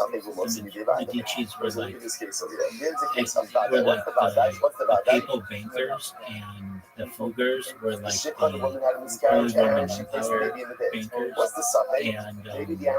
And so he is the person who allegedly, and you don't see this much in history books, but he funded Christopher Columbus's Yeah, you expedition. see that the site And, trumps the Vadai. but like there's some things that Christopher Columbus, I forget Right? what The day he suffix changes the left, reality even in the face but of it was, man. oh yeah, no, I do know what day he left.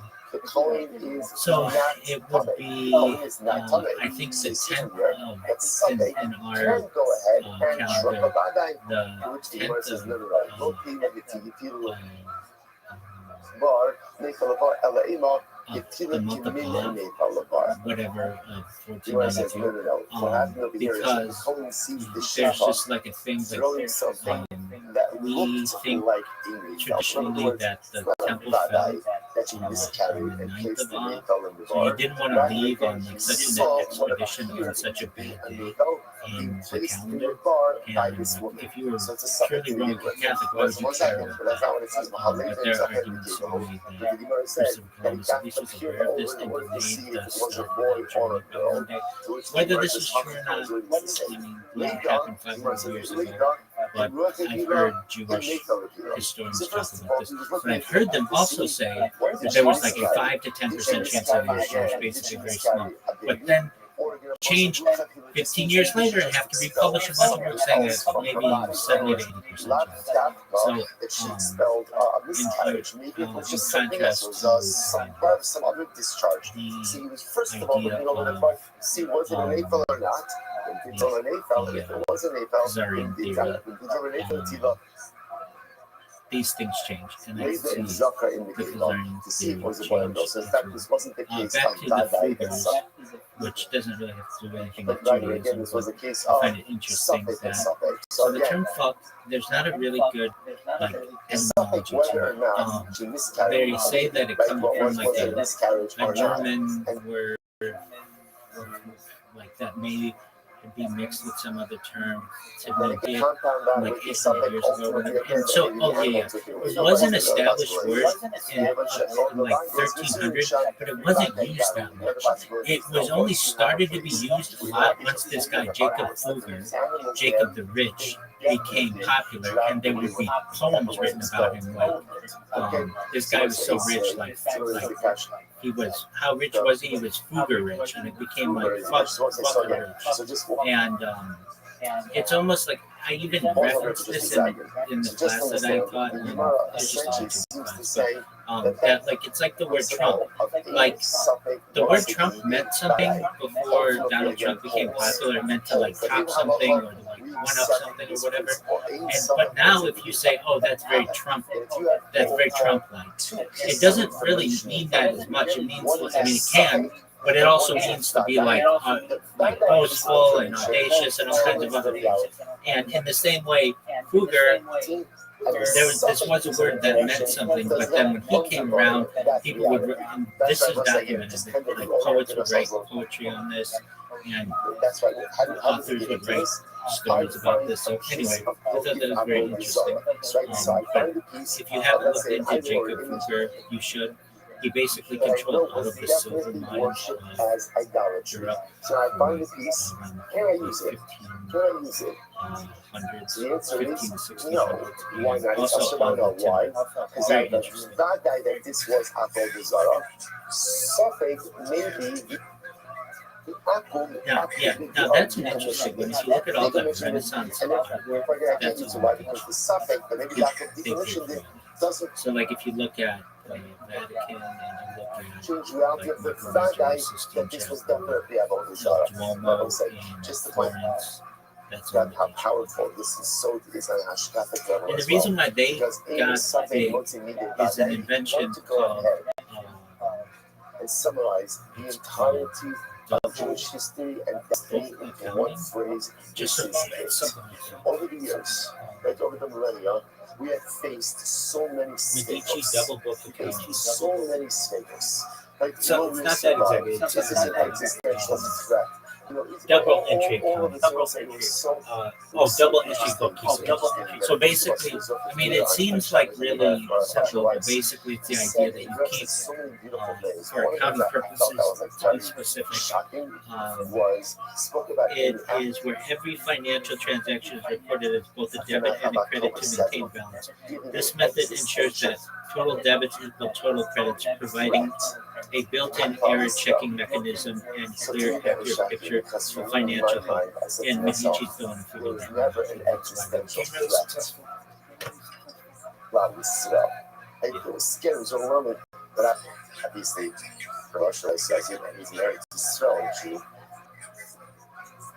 It takes on a totally different thing. And over the years, over the centuries, there's been many statements, right? Yeah, to non-Jews, it is. Yeah. Many moments of existential suffering. Are we going to make it through this? Yeah, there's a rule. Are we going to weather this storm? Just less than a century ago, they put us in ovens and in gas chambers. There was a suffering. So what holds us over? What holds us over is this principle.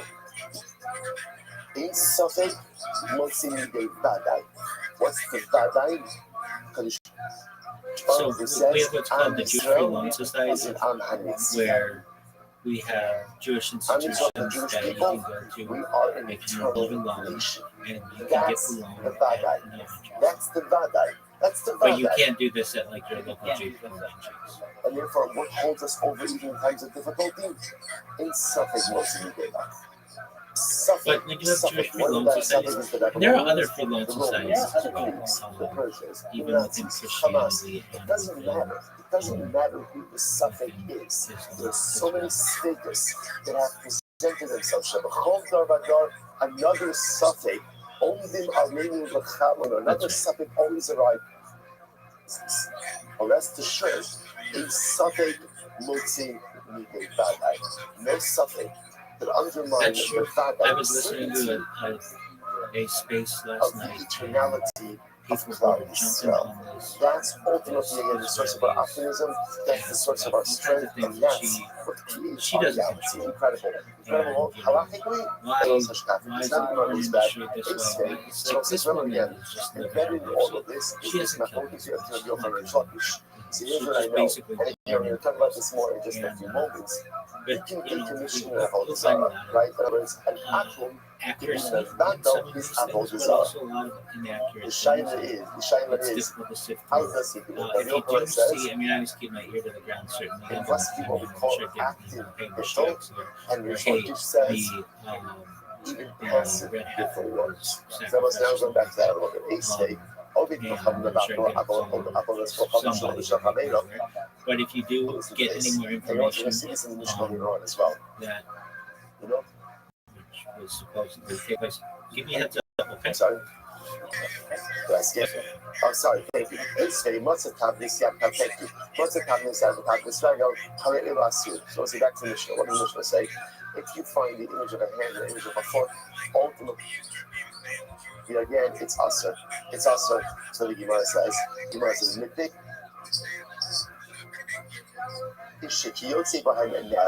Why? Because at the end of the day, all it takes is that was a pretty, image that people worship. realistically is to either remove or move the Al-Aqsa Mosque and the Dome of the Rock, which isn't big. It's not that big of a place. And then to rebuild a temple there. It's not like the temple's massive. It's pretty small. It's like the size of like, I don't know, like a normal. This should be totally mutter, right? Because according to Rishon, once you find broken pieces, whether the akum actively broke it or whether the idol broke on its own, an akum doesn't worship an idol like that anymore. Again, also always Rishon Lakish's logic. Yeah, so that's if you can't save yourself from being broken, then chances are what? You're not much help to me. You're not much help to me, and therefore again. So what's going on? First, the says, "No, check the shmuel. that happens, then that's just going to is what we said yesterday. What's the case? The case of the hand and the foot is the case ultimately where it's on a pedestal. Be able to keep this to when it's on a pedestal, then that is quite possible that is actually a conflict that's more controllable. I mean, if that happens, you're going to have a billion Muslims coming after you, and that's not something that is okay. Ich meine, ich habe kein Schau. Und ich komme nach der Arbeit, komme schon auf den Schau. It's very interesting. We'll see more of this later. The Ruby Kohanim giving a battle. I can tell you this war is not going to be over with anything. And I could even see a draft of the United States, meaning conscription, which we haven't had since 1973. And whether it's his idolatry worships or someone else's idolatry. That's never popular. The whole volunteer army has been something that is more tolerable for these conflicts because it's at least it's like, hey, you wanted to go, but when they start drafting people who don't want to go and you get parents involved, does not you're have going to the have a lot ability of to negate backlash. any form of idolatry. Carolyn Levitt, speaker, the press secretary, said that the Trump administration had not ruled that out. Yet Barron Trump was like too tall for the draft. Over idolatry. So That's there it. are people that aren't happy with that. So am I. To have you about those countries, I can tell you why is that? What about what a the case benefit of of turning 40, idolatry I that just just turned breaks on 40 its own? That 7 clearly or 4 again, days for ago or church something lucky. like that. And You know, how did you actually work? On Rabbi Shepascha. What's the case over here? The case over here is where the Israel something that I would tell you that then did the I Obed don't Kohanim. see happen. So it's an If interesting that happened, then thing is, then you'll see is people not a form who of decommission. will, Why not? Decommission you'll see requires Americans attack breakage. Americans. Breakage, then thing where the And entire I item is still understand intact if you're going to send doesn't somebody to kill the war, decommission. One second. what else does someone have to live for? Meaning, like, but that's not true. We learned that you know, again, your if you local dent an service idolatry, office is even though again, all of demanding the that your kid idolatry go and get material drafted. is still It's present. going to stop some father Ultimately, who again, doesn't want his kid drafted from going there and just take it out of it.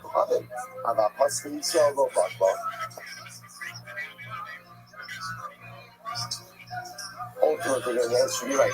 If an outcome goes ahead and dents the idolatry, that negates it. But if he struck dents the idolatry, that does not negate it. Yeah, exactly. Yeah, we'll have that. And there's a certain segment of the population that is bored and would think it'd be cool and 6'7" and all this bullshit. And then they get there and they see their friends die and they start to get injured. And it's not funny anymore. This happens with every population. And should be a proper form of idolatrous negation. basically, So really, even if you strong dents it, it's okay. So what's the issue? So why did Chazal say that it's not? Listen to this. the death tolls that we're hearing out of that region right now, I think it's 6 service members much higher. In reality, You're not allowed in Israel to has the videotape power of negation, any right? type of Israel does have power to go ahead and negate idolatry. I mean, I can tell you right now, live streaming. If he breaks it, if he dents it, it all should work. So And they're there. I mean, their ears to the ground. why That's did how I found Chazal out say about the it doesn't Ayatollah. work?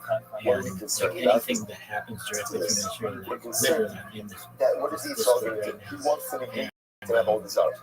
they tell me everything. And So what does he do? He has about Zara. they like you're not in there to like He lifts it up take by pictures. getting of ready, people let's say, who to smash it or to show, dent it afterwards. What's the problem? troops or Once he anything like lifts that. it up, that's an act of Hagbah. And What then does the United Hagbah do? States, Hagbah acquires.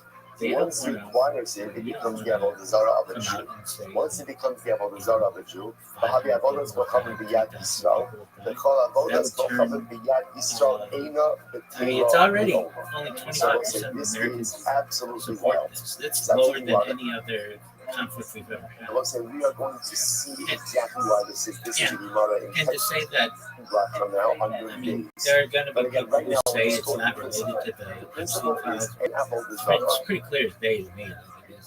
When you have a president that is who owned fought by a for Jew being a cannot be negated. So watch what's happening over here. peace Can president Yisrael, technically speaking, decommission Avodah and Zarah?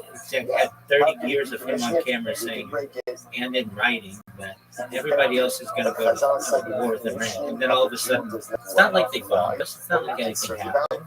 that in it's the pretty process clear of that he's decommissioning, doing some the soil's going to take it terrible out. shit, That picking up, let's say, and Abu there's Dhar considered some to be hefker, and we'll get into all of this in a couple there's of days. some video Abu Dhar out considered to be there or hefker. something He that looks they it up, got he acquires it. that Once Mossad he has on acquires him or someone has on him, and all of once a he sudden goes ahead, now, once he goes ahead and he we acquires it, it becomes Abu Dhar of the Eat. take Abu we Dhar of the literally Eat would ultimately become bullies. It's cannot not be, something that I you like to can't see. give them It's battle, you we can't are not the condition police it. force of the Therefore, world. again, ultimately, And again, we are stuck in this situation.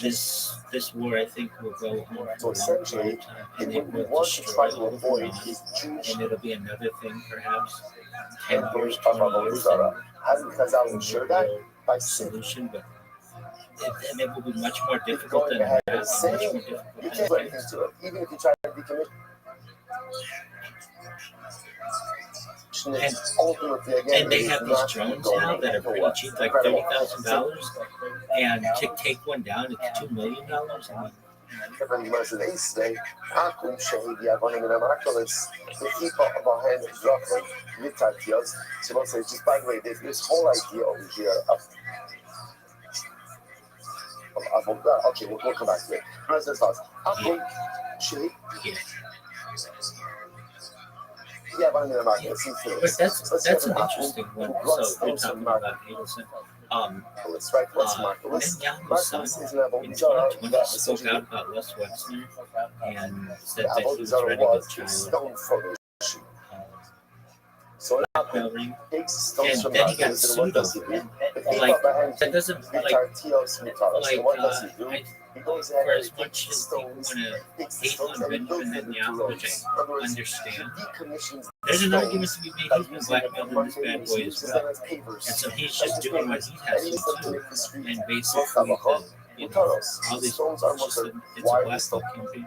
And I've heard this before, and I didn't really believe it as much as I do now. That it's one thing to assassinate someone, that money doesn't do as much for you. What is more important is to blackmail but again, if a Jew takes stones from Marcellus and builds it into the road, I used to hear this thing again, it's not that you can't use that road, you can't get Hanal. People would say, no, that's bizarre that you would even think about something like that, or hear about something like that.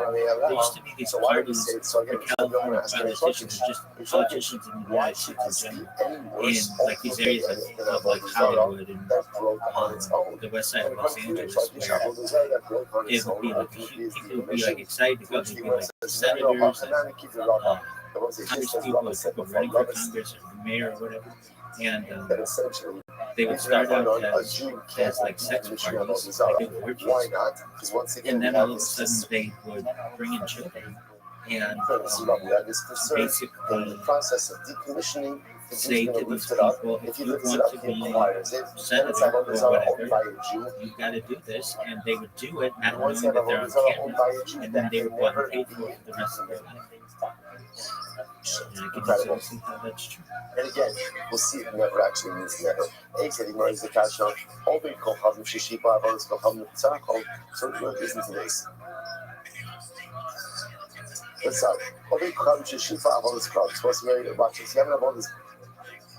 Zara, and you shade the about Zara. So mostly, so that she points out that, for example, and I shade a tree, right? And what do? I go and I take shavings off of the Asherah tree. So what's the status of the shavings? So the Gemara says, with Sarho, if ultimately the Akum is doing it for himself, right? He's taking shavings off the Avodah Zarah because he wants to, I don't know, make a bonfire, whatever it is, with Sarho. Ultimately, again, he's doing it for himself, then he, the sheep, then both the shavings and the tree itself become mutter. Why? Because the action of taking shavings off the Avodah Zarah tree for the Akum's own personal use is what? Is itself a decommissioning of the Avodah Zarah. Okay? The Gemara says, however, with Zarah, if he's taking shavings off the tree, that's including the tree, right? And that's for the benefit of the tree itself. So it's for as long as you've known me, I advocate for world peace, but I knew these kinds of things were coming down. The shavings and the tree, and again, sorry. For anyone who blames also the the people sheep, at yeah, the we're top, talking, but including ultimately the the things will Rothschilds, be including the Rockefellers, including the Astors, never go what's there. our Both Yisrael Jews and should non-Jews. follow us go Chavim, but if I Yisrael have takes heard, shavings, right, takes pieces off and of I the don't know how Asherah much tree, truth there is to Bein this, but Tzarcho, even Bein Tzarcho, Kiva Shikul the Yeha Asur. top Whether the echelon Israel is of doing this again for his benefit or for the tree's and benefit, the ultimately, reason why, here's the again, thing, the Avodah Zarah, the tree itself, orthodoxy and the is, shavings remain even mutter. if you're the So top once again, 8 you're in going to the answer this world, question, you Anai, still need to be Tehadi married Kavodas, under a chuppah Kocham in an Shnishtabra Orthodox Me'elah. ceremony. Why should this be any And different, right? It's not according to you don't you. have It control should of be no it. different There's no control. Like you can't. than an Well, you Avodah could Zarah that bribe breaks people, on sure, Shabbat. but And when it breaks on Shabbat, the open basically at under the end of the Shakish, you day, said it's decommissioned. you So are what we're in this case, it should be decommissioned as well. vulnerable to So which religion, you are Sachanami, and that keep the Rabbah. perhaps So say once again, we keep on bringing up Rabbah. this could be What the is work Rabbah? of some rogue rabbi. I say, so I have my my assumption you don't want Jews my suspicion decommissioning of who Avodah it Zarah. could be. I Why? think I know him, but um, It's too much of a roll of the basically dice. everybody Do it in is the you wrong way, find then what's everybody happening? is Then black on some one thing after another after another. And it gets that way within Orthodoxy. Like somebody will be like, "Oh, we saw that your son wasn't keeping kosher, or we know that your daughter-in-law didn't have a kosher conversion." I mean, it can get very much like a gotcha game. if you find the And Avodah I Zarah, think that you that can can grind it up and scatter it to the wind. Oh, and not till Riyam. Or you can go ahead I and suspect it. throw I it into really the sea. do. But obviously, we're going to see this talking about if you find that Avodah Zarah made That of there are hell. nefarious So what do you forces do? within Grind it up, all scatter it, people right? and Scatter it to all the wind religion, or throw it that into there the may sea. be just one Gemara hidden says, person who you has can't do it. Because if you scatter it into the wind, then what can happen? It can become fertilizer. So Gemara says, basically blacked out everybody else. And that works its way down. I mean, I've spoken to rabbinical colleagues about this, that basically any part of there's Avodah some for your own benefits to use. this. The big, everybody, it's like when you put a hand down and then another hand down and another hand down and another hand down, and everybody's got something on somebody.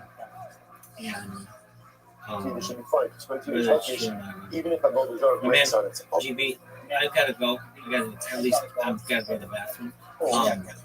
Absolutely, excellent questions, and come back soon. One last thing I want to say. For as much as I love Yo-Yo, I do.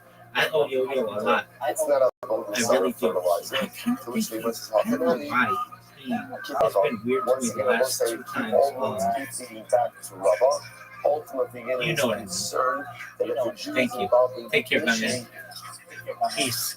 You too as well. First acquired it, and once it's acquired by the Jew, it cannot be decommissioned. Say, Rabbi Yossi ben Yisian Omer, Matzot Suras Darko, Velo Shachato. So what's the interesting case over here? Let's see, you find the image of a dragon. And this is our next Mishnah.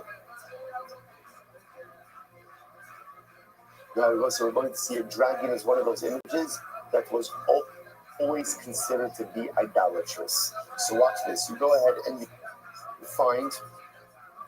find the image of a dragon, but the head is cut off. The head is cut off. So therefore, Safek Obikochav Chatcho, Safek Yisrael Chatcho, Mutter. So if I'm not sure, did a Jew decapitate the dragon, right? Or did an Akum? It's Mutter. It's Mutter.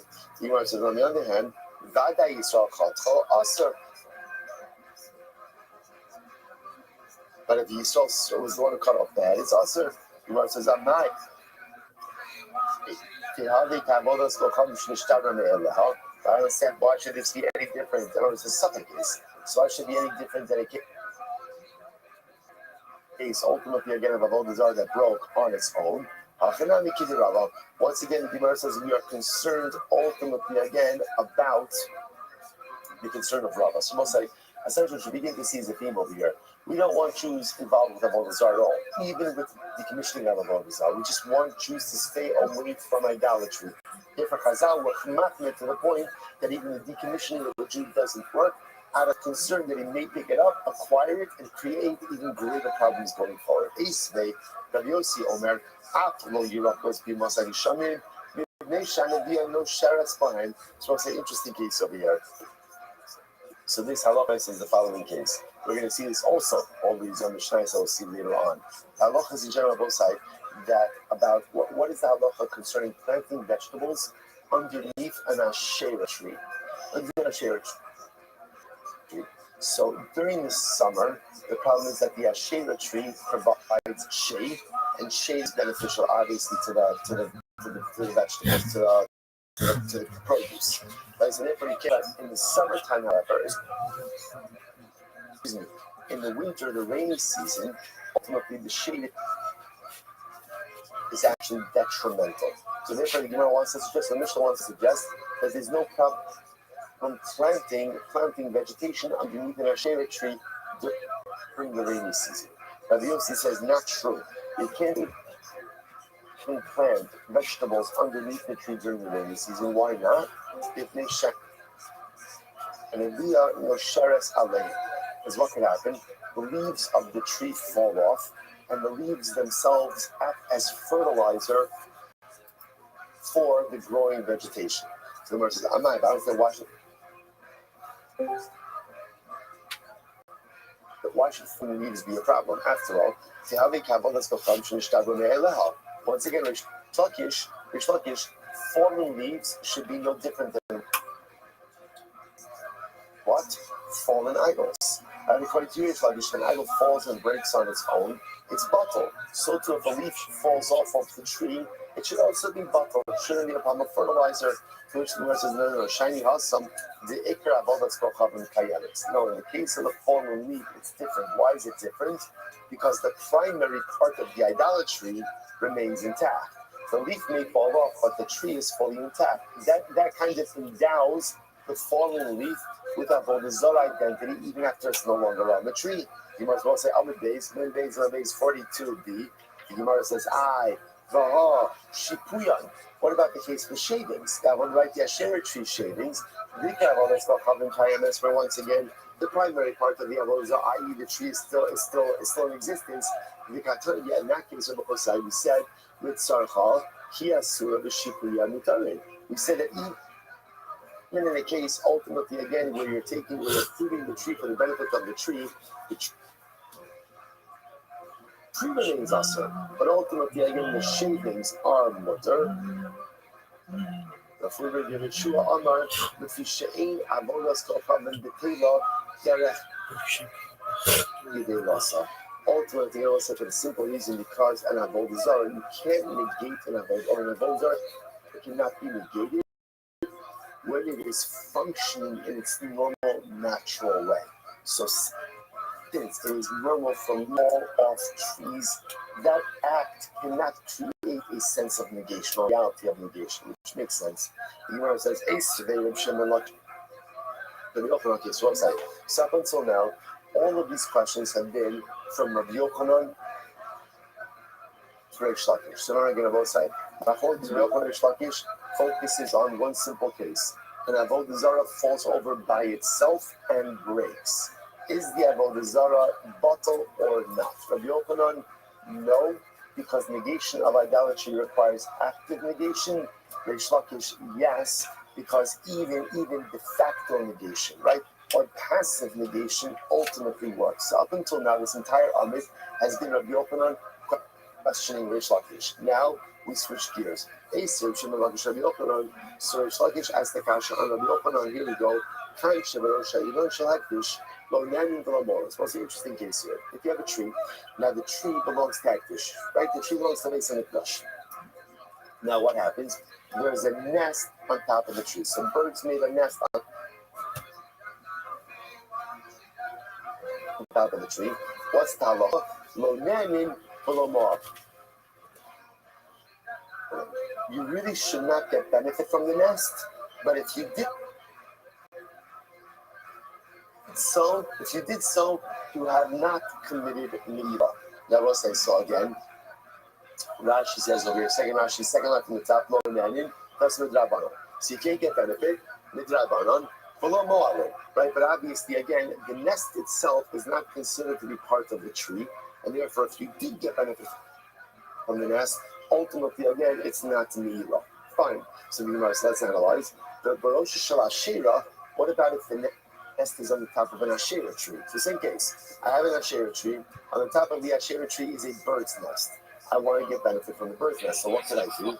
Yakiz Bakana. So what can you do?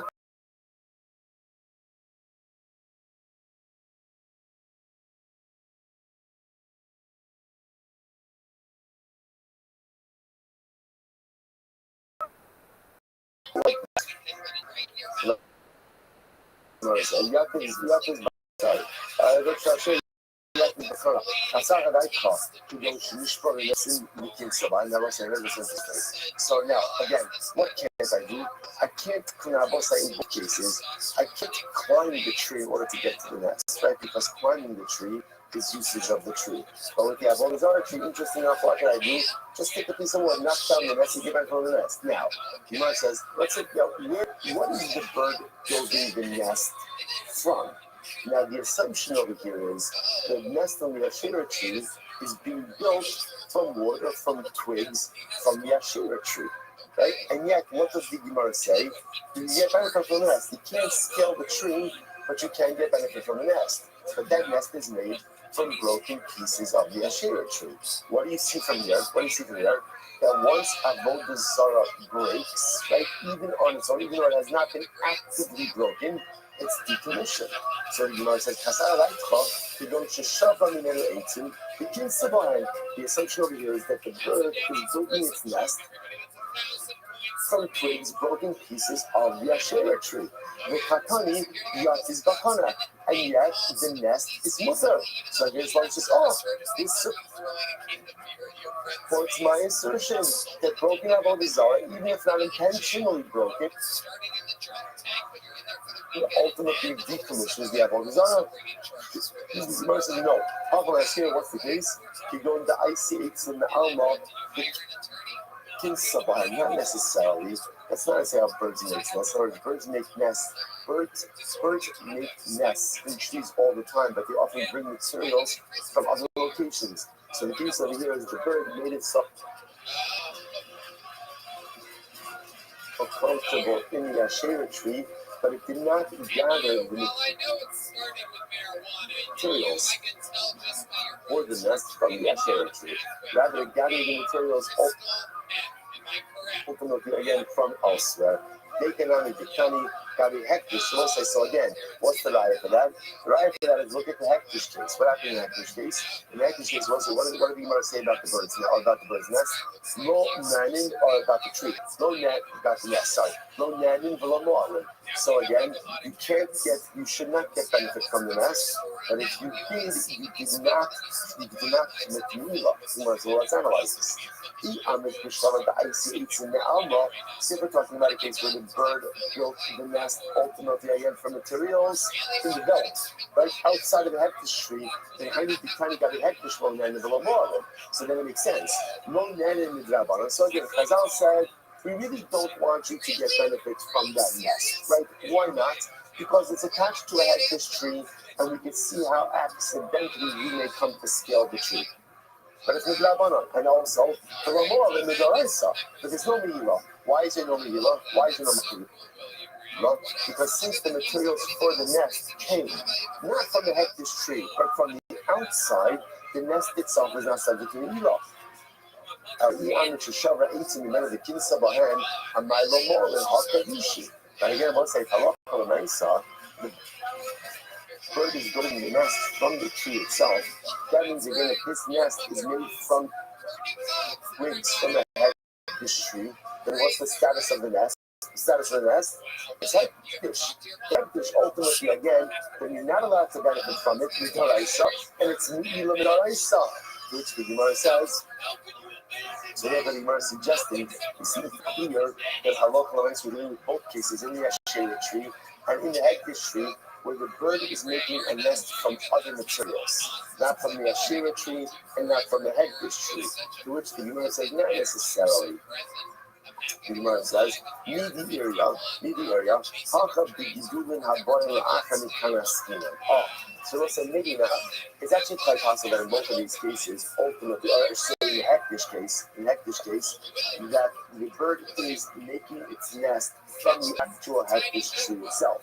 But if the bird is making its nest from the hektish tree, then why is that nest not us in the dollars? Right? What's going on over here? To which the Gemara says, listen to this. Gemara says, what's the case over here? How come you do that about the Achari Palestine? So I say, this is a fascinating sugya which we'll get to. When you're not fish something, right? So obviously the item as it is hektish. What about if that item grows things afterwards? Are those subsequent growths considered to be hektish as well? So what's a good example of this? A tree. I'm makdish a tree, on Tuesday. And then 3 months later, there's Baruch Hashem, there's new branches, there's new growth. Are those new branches and growths subject to the hektish designation or not? That is a machlokas. That is called Givulim Haboim La'achamikan. Growth which occurs after the designation. So the words they were talking about over here is the bird. So again, I was not fish the tree, and then again 3 months later, when new branches grew, the bird took twigs from the new growths. So and that made the nest out of those new growths, and therefore again, so now is the nest hektish? It depends. That's a machlokas. So the Gemara says the kasabar. And the author of this price or the author of this Mishnah holds that Allah the hektish designation only devolves upon the tree that's in existence at the time of the designation. But anything that grows afterwards is not subject to hektish, and therefore again the nest is mutter. Incredible. Rabbi Avo, Amar Rabbi Yochanan, Mayak is ultimately, what does it mean? What does it mean when it says you can knock the nest down and get benefit from the nest? That's okay. It doesn't mean the nest. It doesn't mean the nest itself. It could very well be that the nest is usher. The nest is usher in both cases because it's made of a shela or because it's made of a hektish tree. Either way, it's usher. So what's mutter? What can you get benefit from? The chicks. Now, when we say knock down the nest, what it means is get benefit from the contents of the nest, but not the nest itself. I'm going to a sabbath that broken. The can become tired. And you can apply that to both cases, both to the Ashera case as well as to the hektish case. So in both of the cases, ultimately, perhaps you can't get benefit from the nest itself, especially for setting this up as a case where the nest is being made from the hektish tree or the nest is being made from the Ashera tree. And again, even assuming that the materials weren't present at the time of the designation, maybe we're going with the opinions that whatever grows from the tree is going to be hektish or avodah zarah. So what's the case? Why am I knocking down the nest? Not for the nest material, but rather what? For the chicks or for the eggs inside of the nest, and that will be mutter. That will be mutter. The beitzim can be kind of stress. Let's listen to this. Shmuel says for the chicks it's going to be mutter, but for the eggs, ultimately again it's going to be usher. Now, why are the eggs usher? So this is actually quite fascinating. If you look at Rashi, this is Rashi right before the Mishnah in Rashi. The beitzim and the kind also Shetrichen Iman, the Gaza Bahan Rabbanan Ka'al Iman Aslan. So that's actually quite fascinating. Eggs are awesome. Why are eggs awesome? Because eggs need the nest. The nest needs the tree, and therefore if A equals B and B equals C, then A equals C, which means that halacha l'maisa, the eggs are considered to be ultimately reliant on the tree. So because of that, they are going to be asras. So isn't it fascinating? So it's quite fascinating. There's a lot of variables going on over here. But we were suggesting maybe in all of these cases the nest is asr. Why is the nest asr? Because we're talking about a case where the nest was made from the Asherah tree or from the hektish tree. So the nest is going to be asr. The nest is going to be asr. So what does it mean when the Brisa says take a stick, knock down the nest and get benefit from the nest? It means the chicks in the nest. The chicks are mutter. But the eggs may be problematic. Why? Because ultimately, again, since the eggs need the nest and the nest needs the tree, therefore the eggs are considered to be dependent on the tree, and therefore the eggs are considered to be an appendage of the tree itself. So you can get benefit ultimately again from the chicks, but ultimately not the eggs. The Gemara says, the Beitzin Kam Kam Shom Rashi, that Frokin, Shetzricham Iman, who dates in double. This is very interesting. Chicks that are so young that they are reliant on the mother have the status of eggs, right? So which makes sense because the chicks that require their mother are dependent on the nest. The nest is reliant on the tree, and therefore, therefore, once it turns out that over here was this case of the nest on top of the aship, which are the this tree, you obviously can't scale the tree regardless. Right? What can you do? You can knock down the nest. But why are you knocking down the nest? So really you can't get benefit from the nest because there's a concern that the nest itself is made from the Asherah tree or from the hectic tree. What can you get benefit from? Independent chicks. Independent chicks, right? Halakha might say that is going to be mutter, right? Is that right? Right? So you get benefit from the independent young birds, right? Or ultimately, but what you can't get benefit from is the eggs or from the reliant young because those are considered to be dependent on the tree itself. One sec, we'll stop over for today, but again, let me just say the halakha. So, actually, one sec. Yeah, we'll do tomorrow, Tomorrow, we'll pick up, we'll finish off with the halakha. So, like, what are we doing that machlokes? What are we asking, right? And then in Eretz Hashem, we'll continue Eretz Hashem, adventure of Avodah Zarah. Shkayach, everyone. Right, everyone should have a great day. What fucking Wi-Fi cable company do you work for? Spectrum? Even more exciting, I'm a safety guy. What kind of safety guy? I'm a keep engineers safe. Where? What? What are you talking? Big corporation, basically. I give people hardnets, and then they go and do computer work. I'm super excited. How'd you get that job? One of your dads hooking up? Surprisingly, really? Yeah. Fuck. I don't even need to ask questions tonight. I already know the answer. This is like a psychic show. This is like a Miss Cleo hosted Alright. Jeremy, what's your love life like? You have a girlfriend right now? I'm married, and actually Alright, so we'll say good morning. Good morning. Let us begin by thanking all of our sponsors for this morning trip. To thank our annual Talmud Torah sponsors, those who Shabbat of Eretz Yisrael, dedicating all the Shimon Drushos this year as its plus for the Soros Fellows and Yisrael. Our Bartolo sponsors for the month of Av, Abalin, October, Stephen and Wendy Drazen, in honor of their parents, Israel Drazen, Dina Drazen, Roses White, in memory of Stanley Roses White from the Rapa. Our weekly learning sponsors, Abby and Joe Hirsch, with appreciation. We share the entire Gevula for the Chayalim, and the source of the Chayalim, and all of those sacrificing the Cloud Yisrael. And Reish and Devorah Wordesheim are definitely sponsors for today. Reish of the Yard Center, Aryeh Leib Ben Yosef, Yoker American Talmud Torah, all of the Neshama Slavin Aliyah, the families in the Chama, all of those leaders who are Shabbat, the Rokov, the Holy Yisrael, the Shvafush and Message, bring home our hostages, the Shalom and the Farah, allow our holy soldiers to be successful. The Chol Maaseh. So say with that, let us begin about the show. We have a lot to do today. Today's daf is many days. Today's daf is many days. We are picking up in Eretz Hashem on Mem Aleph days 41b, and we left off the in subject most immediate Adai, which is 2, 4, 6, 8, 10, 12, about 15 lines up on the bottom. So say, remember again, in yesterday's daf we made a fascinating distinction between finding broken pieces of what we call slumming versus finding broken pieces of what we call avodah zarah. What's the difference between those two? Slumming are images. Images, maybe they were worshipped, maybe they weren't worshipped. Avodah zarah was definitively. So halacha l'maisa, the Gemara says that if you find pieces of avodah zarah, essentially you still have to, you can't get enough of them. Why not? Because again, there's a suffix. What's the suffix? Did an akum decommission them or not? That's our shayla. Now, an akum, and we're going to discuss this more in today's daf. An akum does have the ability to decommission avodah zarah, but it has now again. Then we have machlokas of Yochanan and Lakish. Do you need active decommissioning, or can it even be passive decommissioning? But again, we'll get back into that in a little bit. That's our overarching methodology over here. Rabbi Yochanan says it has to be active decommissioning. Reish Lakish says even passive decommissioning.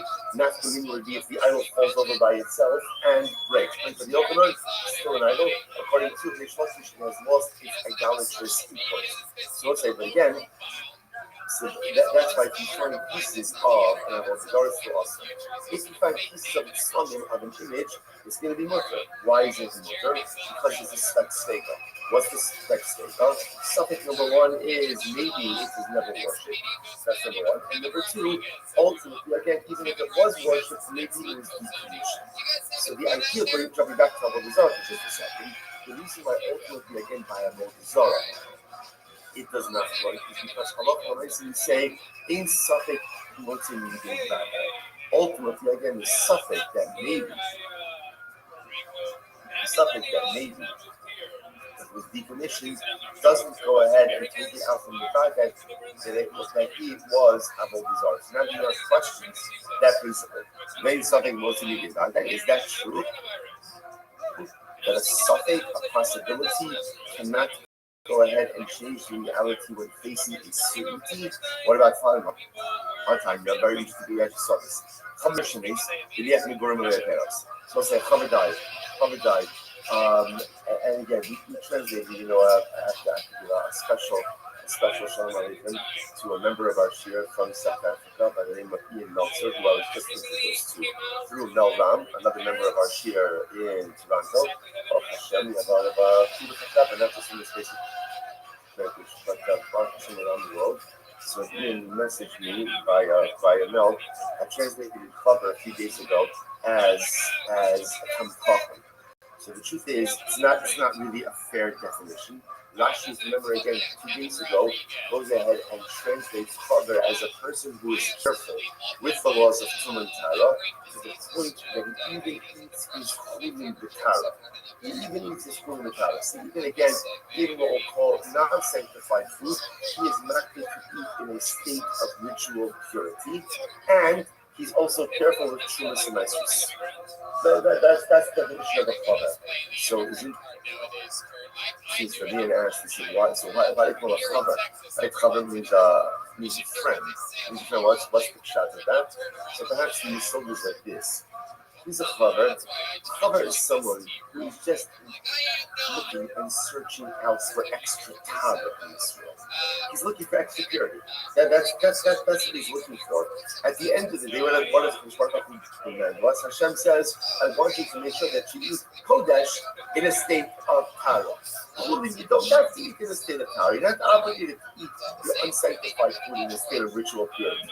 Chaver is someone who thirsts for Tara so much that he seeks out those standards even in areas where ultimately he's not obligated. Such a person who is thirsting for purity, such a person who wants to put in purity into areas that his life where even he's not obligated to do so, such a person is a friend. That's a friend. That's like Baruch who said, someone who wants me in their life so bad that is willing to take on strictures in areas of ritual purity, that he doesn't have to. That's a friend. That's a friend of the Rishon Shalom.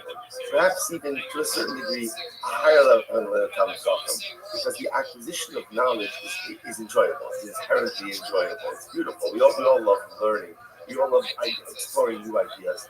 But someone who Mamish puts upon himself additional stringency because he wants Tara, after Tara.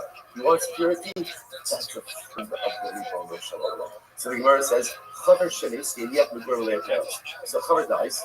Interesting case. Chaver dies, and after he dies, they discover that he has a basket of fruit. What's the issue? The issue is we don't know whether or not they've been tied. So the Gemara says, even if Mamish just harvested them that day, part of him the cheskas need to claim. Is the chazaka ultimately again that they are properly tied? The Gemara says, I will second. Take a swindle. Something more a swindle. But let's analyze this case. Here's a case of a vad. What's the vad? The certainty. The certainty was they were tevel. That's for sure, right? Tevel was untied produce. So why is that a vadai? Because everything starts out as untied produce. So you have the vadai that it was untied. Safek, maybe the chaver did tie it, maybe he didn't tie it. And what do you see from here? And what do you see from here? That ultimately, again, a safek the possibility that he tied it, goes ahead and overrides the vadai that it certainly was tevel. So you see safek motzi midei vadai, to which the Gemara says no. Hasam vadai vadai. It's fascinating. No, it's not true. That's not a safek in vadai. That's a vadai case. What's the case? The vadai asriva. The Gemara says it said that it was tevel. Vadai was tevel. Certainly it was tevel. And also vadai that what? That he tied it. The Gemara says to the Chelina Chozah. Chelina Chozah. Chazaka al chaver she'enu motzi davar she'enu mitoka mitachas yado. We'll say that's the chazaka. So again, interestingly enough, it's fascinating. With the chaver, we'll say again, can you imagine moving yourself to the level where there's no suffix that you've done the right thing? You have to understand this, right? What does that mean to get to that level where the halacha looks at and the halacha says this guy certainly did the right thing. A chaver does not leave untied produce in his possession. From the moment it comes into his possession, it's tied. And therefore, there's no suffix in vadai. There's only vadai and vadai. Incredible. Levi, so another possibility is, it says suffix for suffix. Interestingly enough, it's a suffix in a suffix house. So what does that mean? Possible that the chaver conducted himself like Rabbi Shlomo still the Amar Ma'arim Adam Al Truasa who Machnisa B'Motz Shalom K'dei Shalokit they should take the Hemta Okala Subturam and Amayasa. I suppose it's an interesting case. There is, technically speaking, a nicer loophole, a tithing loophole. What's the tithing loophole? Without getting into all technicalities now, in order for produce to be subject to tithing obligations, there has to be what's called Riyas Pnei Abayis, right? It has to come into the home, through a normative entrance. Technically speaking, if you were to bring your produce in, let's say through the window and not through the door, technically it's nicer exempt. Now again, there are limitations on that also. So the Gemara says over here, there's really no something that's why? Because it's actually possible, even if you want to go into that, maybe it's a suffix if the chaver tied it or not. It's also a suffix if what? If the produce was ever subject to Trumas and Maestros. Why? Because it's possible that literally again we used this legal loophole. Rabbi, I like you. You're my favorite person to watch. Okay. Oh, well, thank you. I appreciate that. So remember, I used to watch you on the Jew. The Gemara put out there like a law, a principle. If I may ask, are you at least age 18? Right, that all be again a possibility to change the reality. That's of okay. That's okay. So watch me in the Jewish guild. Then when you come, you turn 18, come in here and we'll chill. How's that sound? Excellent, my friend. Thank you for your time. You can use me for 4 years. Okay. Well, just watch me in the Jewish guild. This is a Jewish word. Okay. Goodbye. Have a great day. Thank you for your kind words. Thank you for your kind words. She says over here, Gavra Alama B'Yisrael. A very powerful guy. She worked for a Matzik in the city of Rimon. Okay, what happened? She had a miscarriage. And I will say, interestingly enough, it was common that when a woman had a miscarriage, you have to bury a navel. No, but interesting, the halacha is, this is also evolved a little bit. They would put a navel in a pit, in other words, in a nondescript grave. In general, we'll say the halacha is, you have to bury a navel, you have to bury a miscarried baby, but with dafka, do not bury it in a marked grave. You do not do that. If you bury it in the ground, but you do not bury it in a marked grave, for a variety of reasons. Also, just from a mental health perspective, it is unhealthy. The Chazal is unhealthy for parents to develop an ongoing attachment to a life that never was. place. Obviously, again, there's trauma, there's loss, there's grief, but Chazal wanted it to be contained, did not want it to be an ongoing life loss. So what happened? And so she miscarried, and she put the miscarriage in a pit. What coin hits it? A coin came along, and obviously saw what had happened, and peered over the pit. Now, why did the coin peer over the pit? Later in Zachar in the cave up. So he was going to have to pass it for her. Remember, I was when a woman gives birth, and even after a miscarriage, depending on when the miscarriage occurred, there could be tumas leila. There could be ritual impurity associated with it. Now, the duration of tumas leila depends on what? Boy or girl. So the Kohen peers over the pit in order to see was the nafal, I guess it was developed enough to see whether or not it was a boy or a girl. What's the problem here? The problem is, by peering over the pit, what did the Kohen essentially do? Tumas ohel.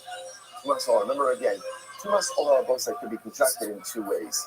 You could be under a roof together with a mace, or you could be the roof over the mace. So technically speaking, if there's a corpse, let's say again, I'm standing next to a corpse underneath the sky, but I lean over the corpse, I am the ohel.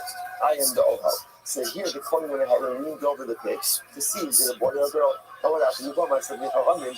This episode came from the Chachamim.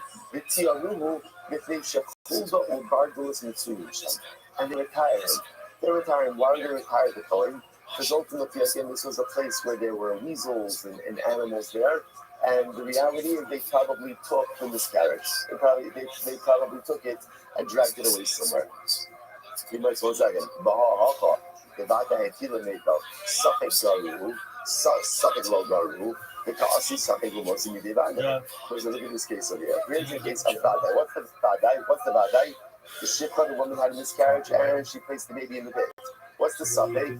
Maybe the animal took it, maybe the animal didn't take it. And yet, what do we see from here? The Gemara says, and yet we see that the Suffolk trumps the Vadai.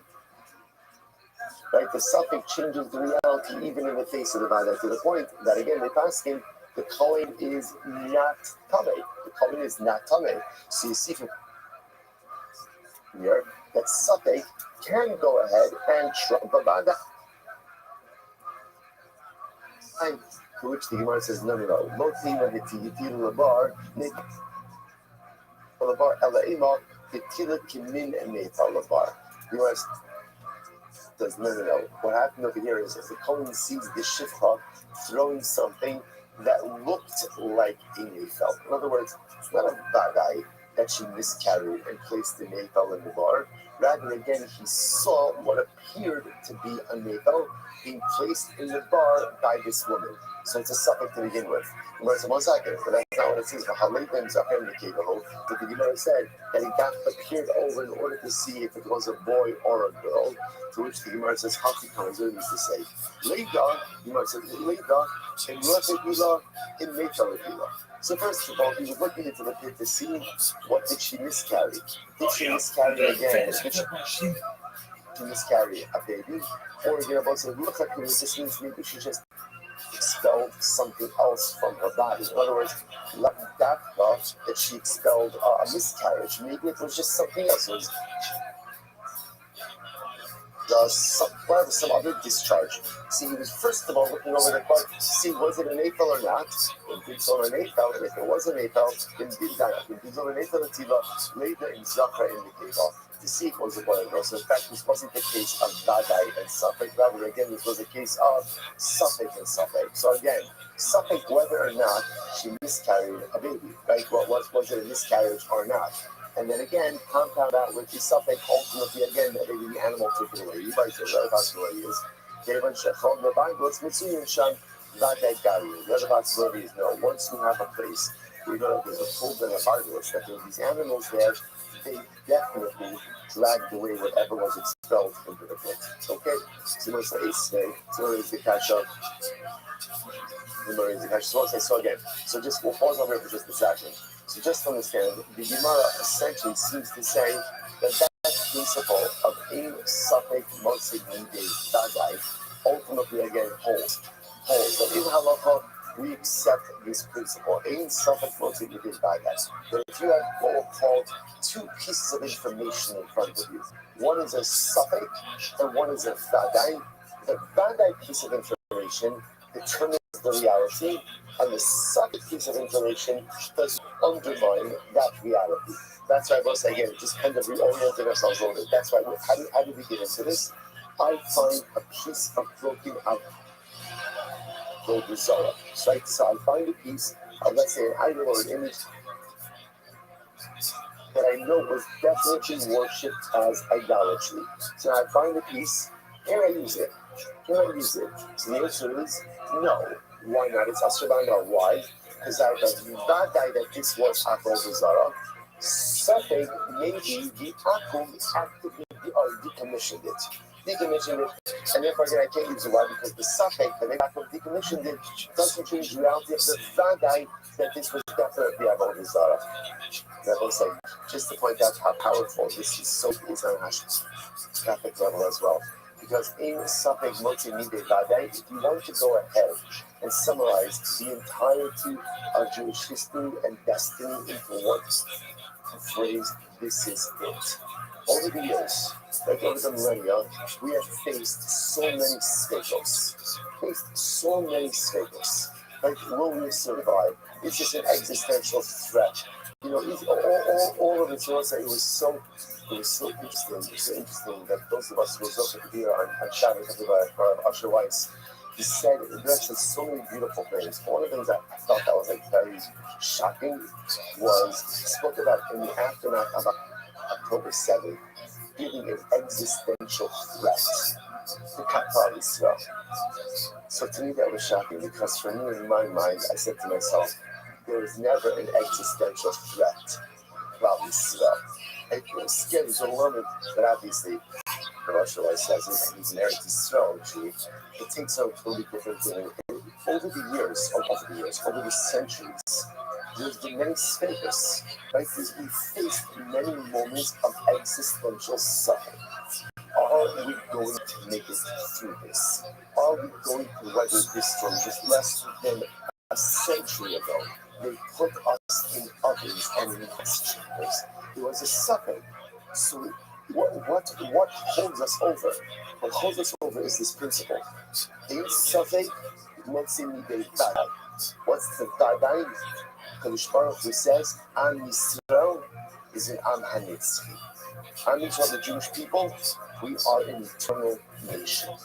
That's the Vadai. And therefore, what holds us over even in times of difficulty? Really? Safek Motzi Midei Vadai. Safek. Whether that Safek is the Babylonians, the Romans, Greeks, the Persians, the Nazis, Hamas. It doesn't matter. It doesn't matter who the Safek is. There are so many status that have presented themselves.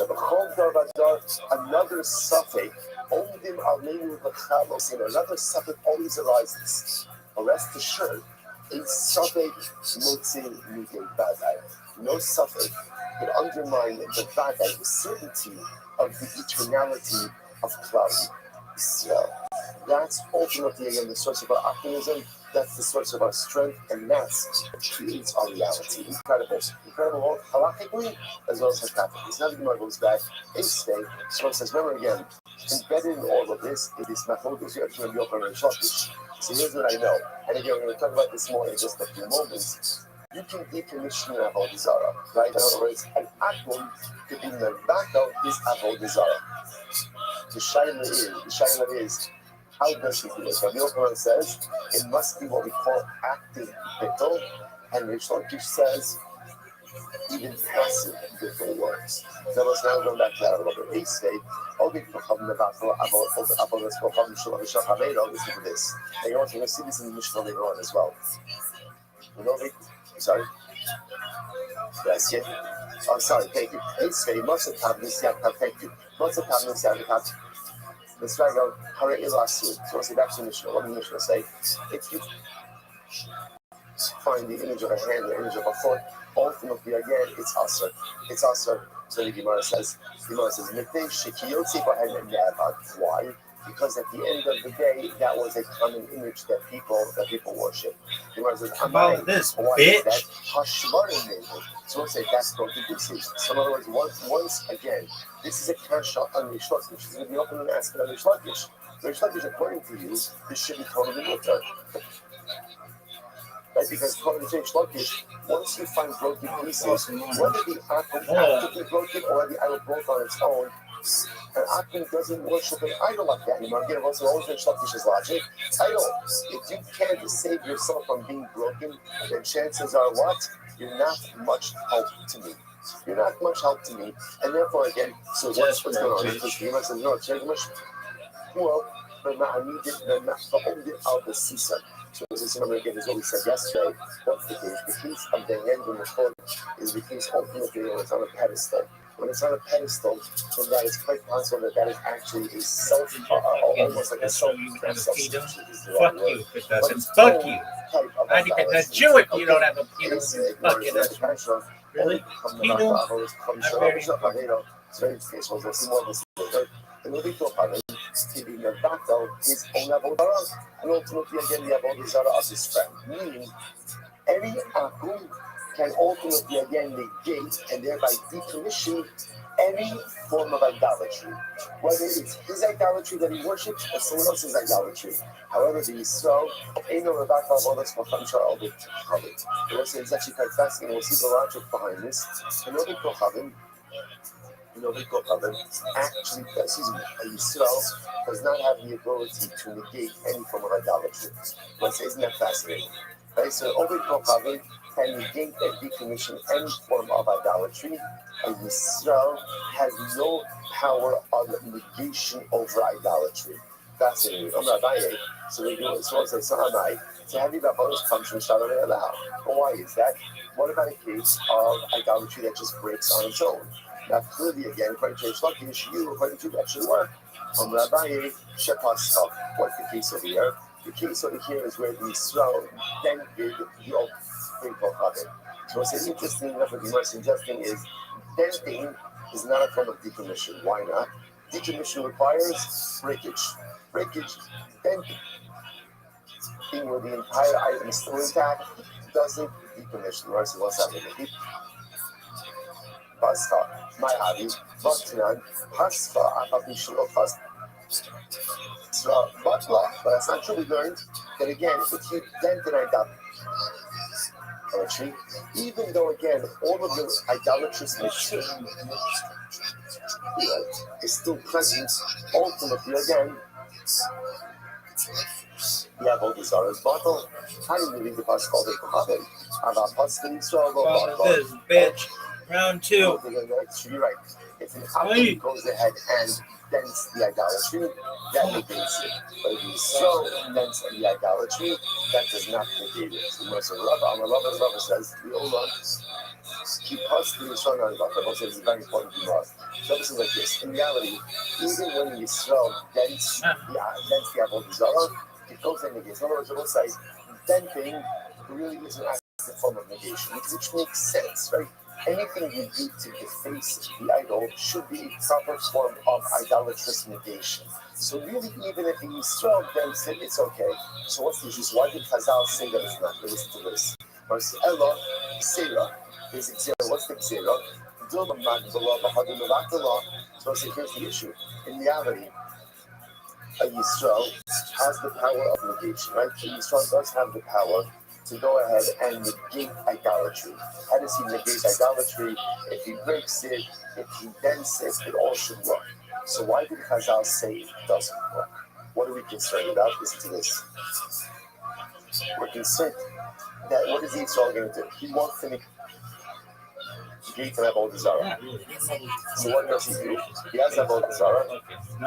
He lifts it up, but getting ready, let's say, to smash it or to dent it afterwards. What's the problem? Once he lifts it up, I will say, that's an act of Hagbah. What does Hagbah do? Hagbah acquires. Once he acquires it, it becomes the Avodah Zarah of a Jew. Once it becomes the Avodah Zarah of a Jew, The Chol Avodas V'Ochavim B'Yad Yisrael Eina B'Kela V'Ola. So we'll say this is absolutely wild. It's actually wild. And I will say we are going to see exactly why this is. This is a Gemara in 10 blocks from now on noon days. But again, right now we'll just go with the principle. The principle is any avodah that is owned by a Jew cannot be negated. So watch what's happening over here. Can Yisrael, technically speaking, decommission avodah zarah? Yes. How could he decommission it? He can bring it. He can tempt it. Chazal said the decommissioning of a Jew does not work. Why? What are we concerned about? That in the process of decommissioning, the Yisrael is going to take it out. By taking it, I will say avodah zarah is considered to be hefker, and we'll get into all of this in a couple of days. Avodah zarah is considered to be hefker. He lifts it up, he acquires it. Once he acquires, I don't know why I'm mounting avodah zarah there, right? Once he goes ahead and he acquires it, it becomes avodah zarah of the yid. Avodah zarah of the yid ultimately cannot be eaten. We said this all the time. You can issue it. We fucking do this in the film. Therefore, again, ultimately, we are stuck in this. No, I call it shit sad, baby.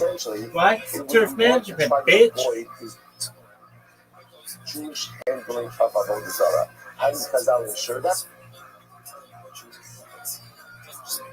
By simply going ahead and saying, you can't do anything to it. Even if you try to decommission it,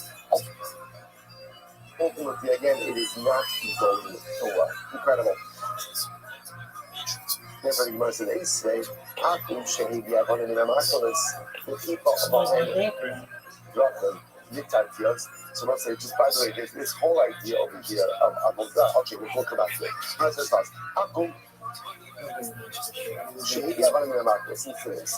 you have an apple who brought stones from Marcellus, right? What's Marcellus? Marcellus is an avodah zarah. Essentially, the avodah zarah was a stone formation. So an apple takes stones from Marcellus, and what does he do? The people behind dropping the tartios mutaros. And what does he do? He goes ahead and he takes the stones and he builds them into roads. In other words, he decommissions the stones by using them for mundane use. He uses them as pavers, like as pavers, and he uses them to make the street. So what's halacha? Mutaros. The stones are mutter. Why are the stones mutter? Because again, halacha garbage. That's not Judaism. That shit sucks, and they're in a fucking nether at this point. Really? All those motherfuckers in a monastery. His parents, grandparents met at a monastery. That's closer to the monastery than it is a shul, bitch. Why is that? Why? So why don't we say it? So again, so you're going to ask it's sluggish. Why should this be any worse ultimately again than avodah zarah that broke on its own? And according to you, it's sluggish avodah zarah that broke on its own. With no one watching. Really? Rabba said essentially, our Jews can't decommission avodah zarah. Why not? Because once again, we have this concern. We have this concern. Come on, we're not going to live this anywhere else. The Jews going to lift it up. If he lifts it up, he acquires it. Then it's avodah zarah owned by a Jew. We call them whiteouts. Really? You call them flankers. Really? Incredible. Fuck you, calling flankers. We'll see if never actually means never. So listen to this. Let's say, supposed to hear about this. You have an avodah zarah, and you shave the avodah zarah. So we'll say, so Rashi points out that, for example, an asherah tree, right? And what do? I go and I take shavings off of the asherah tree. So what's the status of the shavings? The Gemara says, mitzarcho. If ultimately the Akum is doing it for himself, right? He's taking shavings off the avodah zarah because he wants to, I don't know, make a bonfire. Whatever it is, with Sarcho, ultimately again, he's doing it for himself, and he, the Shikuyeha Mutaris, and both the shavings and the tree itself become mutter. Why? Because the action of taking shavings off the avodah zarah tree for the Akum's own personal use is what? Is itself a decommissioning of the avodah zarah. Okay. You know, it says, however, with Sarfa, if he's taking shavings off the tree, that's he's pruning the tree. Right? And that's for the benefit of the tree itself. So it's Sarfa, he has Shipuyahu Mutari. Ultimately, again, then the shavings of the tree, ultimately, again, sorry, then Hiasura, the tree is still Asur, the Shipuyahu Mutari, but ultimately, Yeah, the but it's shavings like will be YouTube Mutar. videos. Not have you, son. But if he still takes shavings, right, takes pieces off of the Asura tree, Beimit Sarkol, Kiva Shipuyaha Asur. Whether the Israel is doing this again for his benefit or for the tree's benefit, ultimately, again, the Avodah Zarah, the tree itself, and the shavings, the main mutter. So once again, the author asks, why should this be any different, right? According to you, this should be no different than an Avodah Zarah that breaks on its own. And when it breaks on its own, the open Reish Lakish, you said it's decommissioned. So here in this case, it should be decommissioned as well. To which the Yerushalmi is the Rabbah. So once again, we keep on bringing up Rabbah. What does Rabbah say? So once again, Rabbah is of the opinion, essentially, we don't want Jews decommissioning Avodah Zarah. Why? It's too much of a roll of the dice. Because if you do it in the wrong way, then what ends up happening? Then halacha l'meisa, About this shit, bitch. Third time's a charm. There's no people. Ace Yossi, and Yossi Omer, Shofet Bizor Lurach, or Makri, is actually our next Mishnah.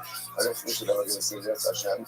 So Rabbi Yossi says, or say, or two Mishnahs from now, Shofet Bizor Lurach. If you find Avodah Zarah, you can grind it up and scatter it to the wind. Oh, Makri, or you can go ahead and throw it into the sea.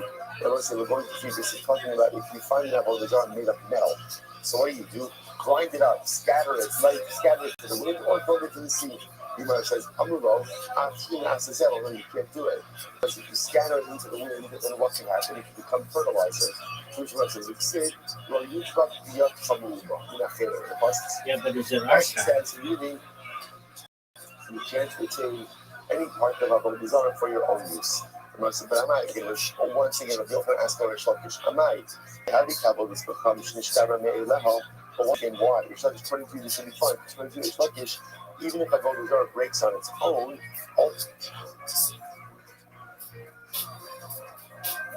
again, it's decommissioned. So in this case, of grinding it up should also be a decommissioning. So who cares, even if it does act as a fertilizer? It's Well, Rena, you can get it, girl. Once the Rabbah say, keep all roads, Yeah, I can stick my dick in her mouth. What do you want me to do about it? That if the Jew is involved in decommissioning, he may lift it up first, acquire it, and once it's acquired by the Jew, it cannot be decommissioned. Say, Rabbi Yossi, that you see on Omer, Maksud, Suras, Darkos, the Rosh Hashachos. What's the interesting case over here? Let's see if you find the image of a dragon. This is our next Mishnah. Now, so we're going to see a dragon as one of those images that was always considered to be idolatrous. So watch this. You go ahead and you find the image of a dragon, but the head is cut off. Head is cut off. So therefore, Safek Obiko Chatfo, Safek Yisrael Chatfo, Mutter.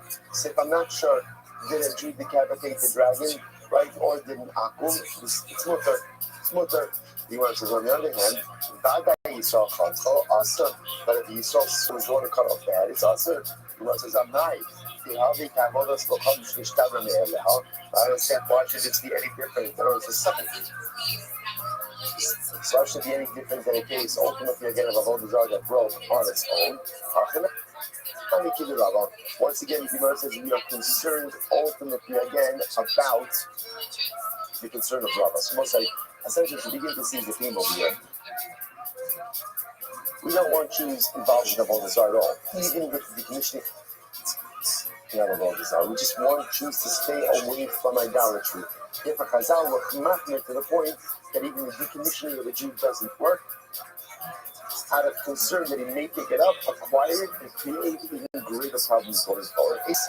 So you see Omer, after you love those people saying Shamid, your name Shanavia, no Sharat's behind. So it's an interesting case over here. So this halacha is the following case. We're going to see this also. All these understands that we'll see later on. Halacha is in general both sides that about what is the halacha concerning planting vegetables underneath an ashera tree. Underneath an ashera tree. So during the summer, The problem is that the Asherah tree provides shade, and shade is beneficial, obviously, to the vegetables, to the produce. Right? So therefore, you can't plant in the summertime. However, in the winter, the rainy season, ultimately the shade is actually detrimental. So therefore, the Mishnah wants to suggest that there's no problem planting vegetation underneath an Asherah tree during the rainy season. Rabbi Yossi says not true. You can't even plant vegetables underneath the tree during the rainy season. Reason why not? Because what could happen? The leaves of the tree fall off, and the leaves themselves act as fertilizer for the growing vegetation. So much as I don't say watch forming leaves be a problem. After all, once again, Rish Lakish, fallen leaves should be no different than what? Fallen idols. And according to if an idol falls and breaks on its own, it's bottle. So too, if a leaf falls off of the tree, it should also be bottle. It shouldn't be a problem of fertilizer. To which the Lord says, no, shiny hasam, the ikra avodas kochav and kayelis. No, in the case of the fallen leaf, it's different. Why is it different? Because the primary part of the idolatry remains intact. The leaf may fall off, but the tree is fully intact. That kind of endows the fallen leaf with a Zara identity, even after it's no longer on the tree. You might as well say, many days where days 42b. The mother says, hi. Shipuyan. What about the case of shavings? That one right there, Asherah tree shaving. These are all that stuff having kindness, where once again, the primary part of the avodah, i.e. the tree, is still in existence. The Katolia and that case of you said with Sarcha, he has Surah the Shipuya Nitalim. He said that even in a case, ultimately again, where you're pruning the tree for the benefit of the tree remains usher. But ultimately again, the shavings are mutter. The food of Yeshua are mutter. Ultimately, also for the simple reason because an avodah zarah, you can't negate an avodah zarah cannot be negated when it is functioning in its normal, natural way. So since it is normal for leaves to fall off trees, that act cannot create a sense of negation or reality of negation, which makes sense. The Gemara says, up until now, all of these questions have been what the fuck is this? Focuses on one simple case. An avodah zarah falls over by itself and breaks. Is the avodah zarah bottle or not? Rabbi Yochanan, no, because negation of idolatry requires active negation. Yes, because even de facto negation, right, or passive negation ultimately works. So up until now, this entire Amit has been Rabbi Yochanan questioning Reish Lakish. Now we switch gears. So Reish Lakish asked the kasha on Rabbi Yochanan. Here we go. Kan Shalosh.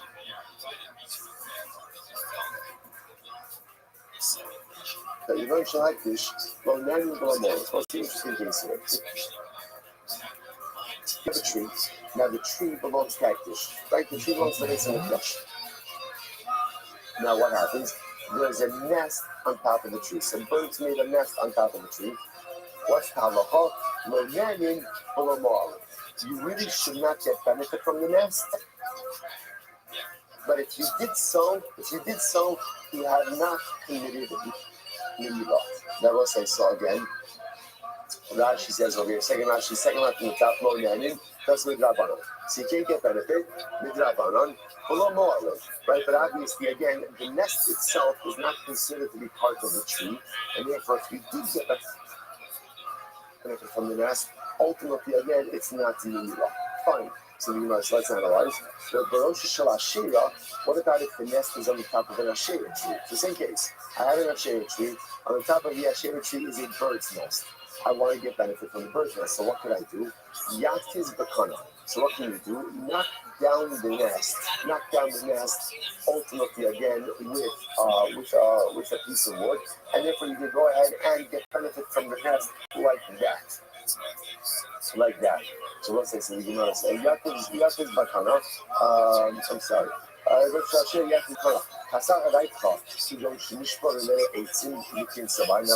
interesting. Okay, so this is very interesting. So now, again, what can't I do? I can't in both cases. I can't climb the tree in order to get to the nest, right? Because climbing the tree is usage of the tree. But with the avodah tree, interesting enough, what can I do? Just take a piece of wood, knock down the nest, and get back for the nest. Now, Gemara says, let's say, where, what is the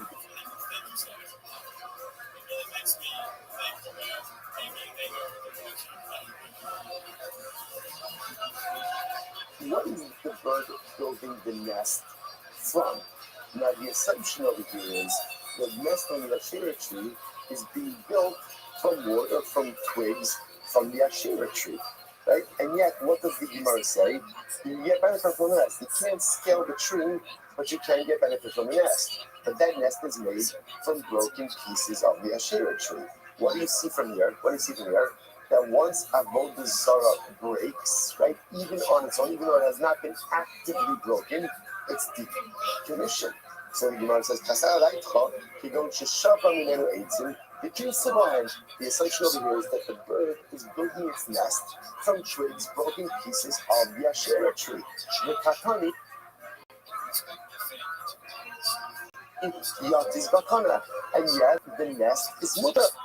So here's one says, this supports my assertion that broken avodah zarah, even if not intentionally broken, ultimately decommissions the avodah zarah. The Gemara says no. However, let's hear what it is. You go into IC8 in the Alma, the kinsabar, not necessarily. That's not how birds make nests. Or birds make nests. Birds make nests in trees all the time, but they often bring materials from other locations. So the case over here is the bird made itself comfortable in the Asherah tree, but it did not gather the materials for the nest from the Asherah tree. Rather, it gathers the materials ultimately again from elsewhere. They cannot eat the candies, gather hectares. So again, what's the raya for that? The raya for that is look at the hectares case. Back in the hectares case. In the hectares case, what do you want to say about the birds or about the bird's nest? No nanning or about the tree. No nanning about the nest, sorry. No nanning below the So again, you should not benefit from the nest, but if you do not commit to so let's analyze this. The IC8 in the Alma, say we're talking about a case where the bird built the nest ultimately again from materials in the belt, right outside of the hectares tree. Then I need to kind of got the hectares low nan below more. So then it makes sense. No nan in the drabanan. So again, Chazal said, we really don't want you to get benefit from that nest, right? Why not? Because it's attached to a hectares tree, and we can see how accidentally you may come to scale the tree. But it's midrabanan, and also the lamor and midaraisa. There's no mehila. Why is there no mehila? Because since the materials for the nest came not from the hectares tree, but from the outside, the nest itself is not subject to mehila. And again, I'm going to say,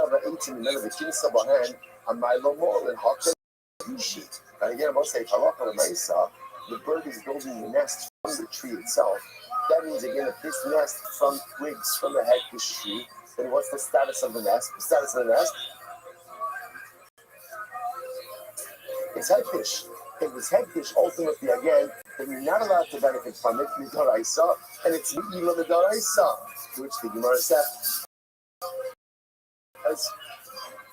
So therefore, the Gemara suggesting. Yeah, how does it follow that?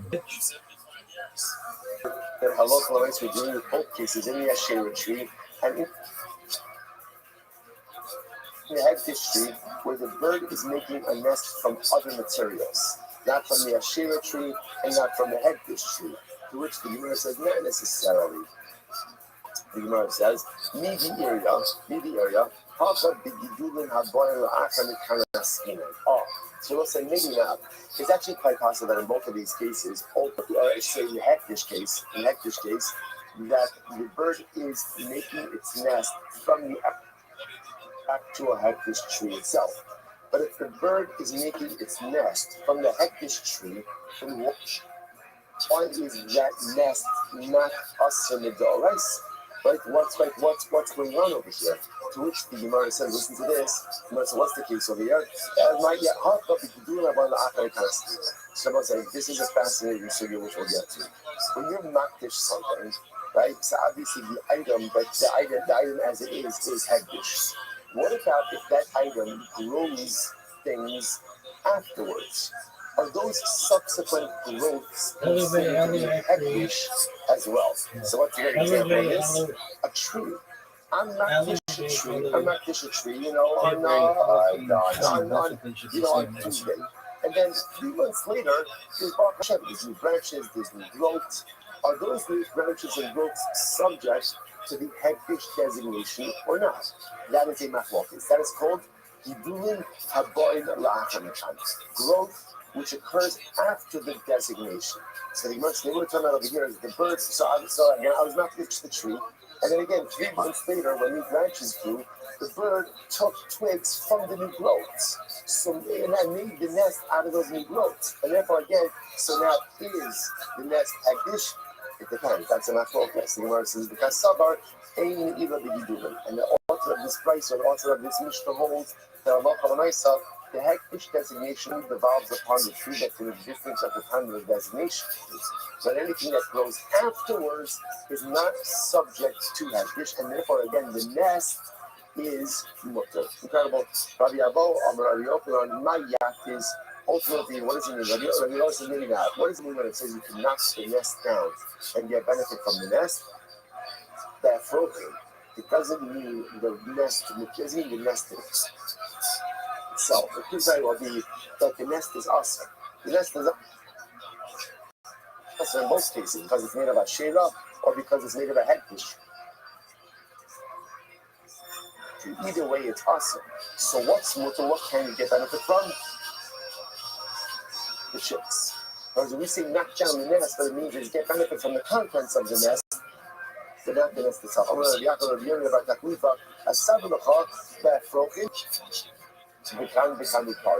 you can apply that to both cases, both to the Ashera case as well as to the hegdish case. So in both of the cases, ultimately, perhaps, you can't get benefit from the nest itself, especially for setting this up as a case where the nest is being made from the hegdish tree or the nest is being made from the Ashera tree. And again, even assuming that the materials weren't present at the time of the designation, if you were going with the opinion that whatever grows from the tree is going to be hegdish or avodah zarah. So what's the case? Why am I knocking down the nest? Not for the nest material, but rather what? For the chicks or for the eggs inside of the nest, and that will be mutter. That will be mutter. The baitsin can be kind of stress. Let's listen to the Mishnah says. It says for the chicks it's going to be mutter, but for the eggs, ultimately again it's going to be usher. That will say now why are the eggs usher? So this is actually quite fascinating. If you look at Rashi, this is Rashi right before the Mishnah in Rashi. The baitsin can be kind of usher. Shetzrichim ilan the gazer behind Rabbana Ka'al ilan atzman. So this is actually quite fascinating. Eggs are usher. Why are eggs usher? Because eggs need the nest. The nest needs the tree, and therefore A equals B and B equals C, then A equals C, which means that halacha l'maisa, the eggs are considered to be ultimately reliant on the tree. So because of that, they're going to be asra. So isn't this fascinating? So it's quite fascinating. There's a lot of variables going on over here. But we were suggesting maybe in all of these cases the nest is usher. Why is the nest usher? Because we're talking about a case where the nest was made from the Asherah tree or from the hegdish tree. So the nest is going to be usher. The nest is going to be usher. So what does it mean when the Brisa says take a stick, knock down the nest to get benefit from the nest? It means the chicks in the nest. The chicks are mutter. But the eggs may be problematic. Why? Because ultimately, again, since the eggs need the nest and the nest needs the tree, therefore the eggs are considered to be dependent on the tree, and therefore the eggs are considered to be an appendage of the tree itself. So you can get benefit ultimately again from the chicks, but ultimately not the eggs. Like 5 fucking days. I hear about these chicks and their eggs. Chicks that are so young that they are reliant on their mother have the status of eggs, right? So which makes sense because the chicks that require their mother are dependent on the nest. The nest is reliant on the tree, and therefore it turns out Loose. that over here with this case of the nest, Come on, you little bitch.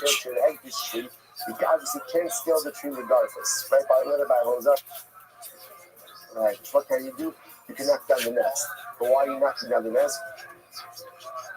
So really you can't get benefit from the nest because there's a concern that the nest itself is made from the Asherah tree or from the hectic tree. What can you get benefit from? Independent chicks. Independent chicks, right? That is going to be mutter, right? Right? So you get benefit from the independent young birds, right? Or ultimately, but what you can't get benefit from is the eggs or from the reliant young, because those are considered to be dependent on the tree itself. But we'll stop over there for today. But again, let me just say that. So actually, one second. Yeah, all right. Well, tomorrow, we'll pick up. We'll finish off with the Arach Maisa Milchan and Shakish. Like, what do we do in that machlokes? What do we pass here, right?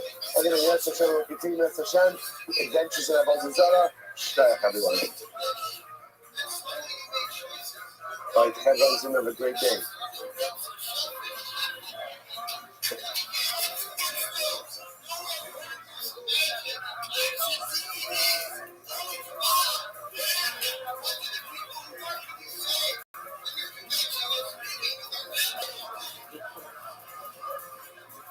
It's just kvetching. It's kvetching. Just All shit right, straight. We'll say good morning. Fuck you, New York is doing. Really? Yeah, I'll say it anyway. I'm gonna fucking say it. It's like it's going out of style, baby.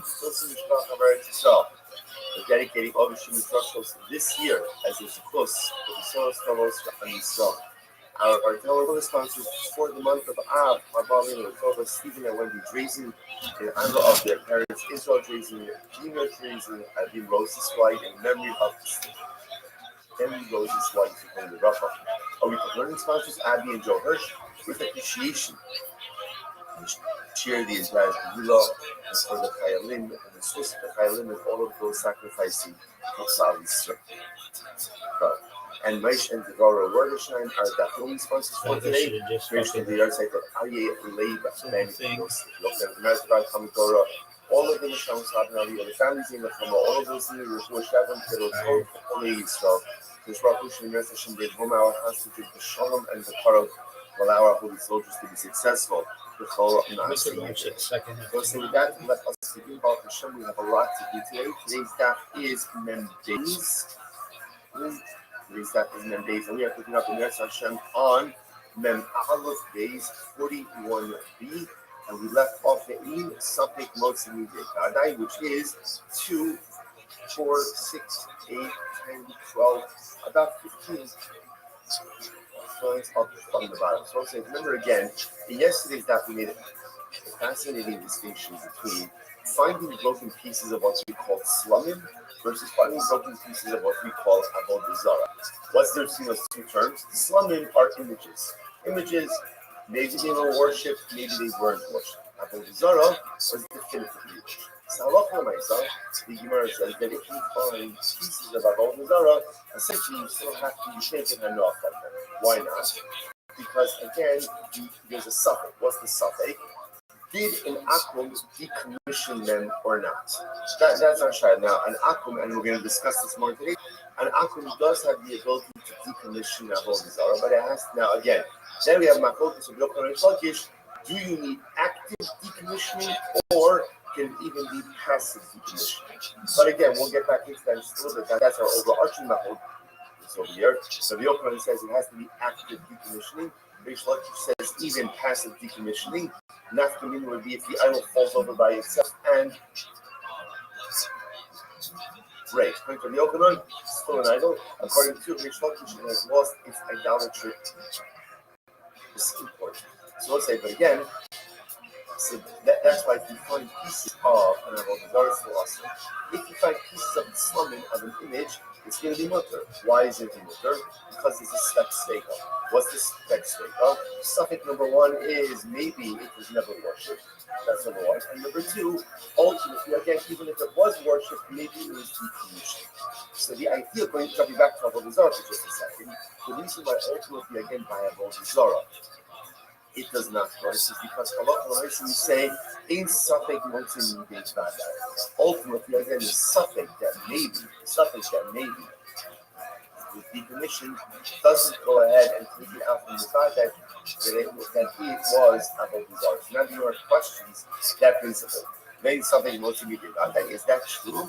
That a suffix, a possibility, cannot go ahead and change the reality when facing uncertainty? What about time? Our time, I'm very interested in the this. Cover Shanice, the Liach Migurim of Eperos. So say cover died. And again, we translated, a special Shalom Aleichem to a member of our shir from South Africa by the name of Ian Meltzer, who I was just introduced to through Mel Ram, another member of our shir in Toronto. Baruch Hashem, we have a beautiful cover, not just in this case message, but Baruch Hashem around the world. So Ian messaged me via Mel. I translated the cover a few days ago as a Tam. So the truth is, it's not really a fair definition. Rashi, remember again, 2 days ago, goes ahead and translates Chaver as a person who is careful with the laws of Tum and Tara to the point that he even eats his human Tara. He even eats his human Tara. So even what we'll call non-sanctified food, he is likely to eat in a state of ritual purity, and he's also careful with Trumas and Maestros. No, that's the definition of a chaver. So it's interesting for me and asked, he said, why do you call a chaver? Right? Chaver means a friend. What's the shot of that? So perhaps the yesod is like this. Who's a chaver? Chaver is someone who is just looking and searching out for extra tava in this world. He's looking for extra purity. That's what he's looking for. At the end of the day, what does the Hashem says, I want you to make sure that you eat kodesh in a state of tara. Well, you don't have to eat in a state of tara. You're not obligated to eat your unsanctified food in a state of ritual purity. However, is someone who thirsts for tara so much that he seeks out those standards even in areas where ultimately he's not obligated. Such a person who is thirsty for purity, such a person who wants to bring purity into areas of his life where even he's not obligated to do so, such a person is a friend of the Rebbe. That's a friend. That Baruch who says, someone who wants me in their life so badly that is willing to take on strictures in areas of ritual purity, that can tell that he doesn't have to, that's a chaver. That's a friend of the Rebbe. Perhaps even to a certain degree, a higher level than the Talmud Chacham, because the acquisition of knowledge is enjoyable. It's inherently enjoyable. It's beautiful. We all love learning. We all love exploring new ideas. But someone who puts upon himself additional stringency because he wants tara, after tara, he wants purity, that's a friend of the Rebbe. So the Gemara says, Chaver Sheniski, yes, we bring it. So Chaver dies. Interesting case. Chaver dies, and after he dies, they discover he has a basket of fruit. What's the issue? The issue is we don't know whether or not they've been tied. So the Gemara says, even if Mamishi just harvested them that day, is a chazaka, ultimately again, that they are properly tied. The Gemara says, I one second. If that died, something got straightened. Something was straightened. Now let's analyze this case. Here's a case of a bad. What's the bad? What's the bad? The certainty. The certainty was they were tevel. That's for sure, right? Tevel's untied produce. So I say, why is that a bad? Because everything starts out as untied produce. So you have a bad that it was untied. Something, maybe the chaver did tie it, maybe he didn't tie it. And what do you see from here? And what do you see from here? That ultimately, again, a suffix that he tied it goes ahead and overrides the Vadai that it certainly was Teva. So you see Safek Motzili de Vadai, to which the Gemara says no. Hasam Vadai is Vadai. It's fascinating. No, it's not true. That's not Safek and Vadai. That's a Vadai and Vadai case. What's the case? The Vadai Asri. So the Gemara says, he said that it was Teva. Vadai was Teva. Certainly it was Teva. And also Vadai, that's what? That he piped it. He wants to do the Kamina Chosa, or Kamina Chosa. Zaka al Chaver she'eno motzi davar she'eno mitoka mitaka seto. Also, that's the Chazaka. So again, interestingly enough, it's fascinating. With the Chaver Bosa again, can you imagine moving yourself to the level where there's no suffix that you've done the right thing?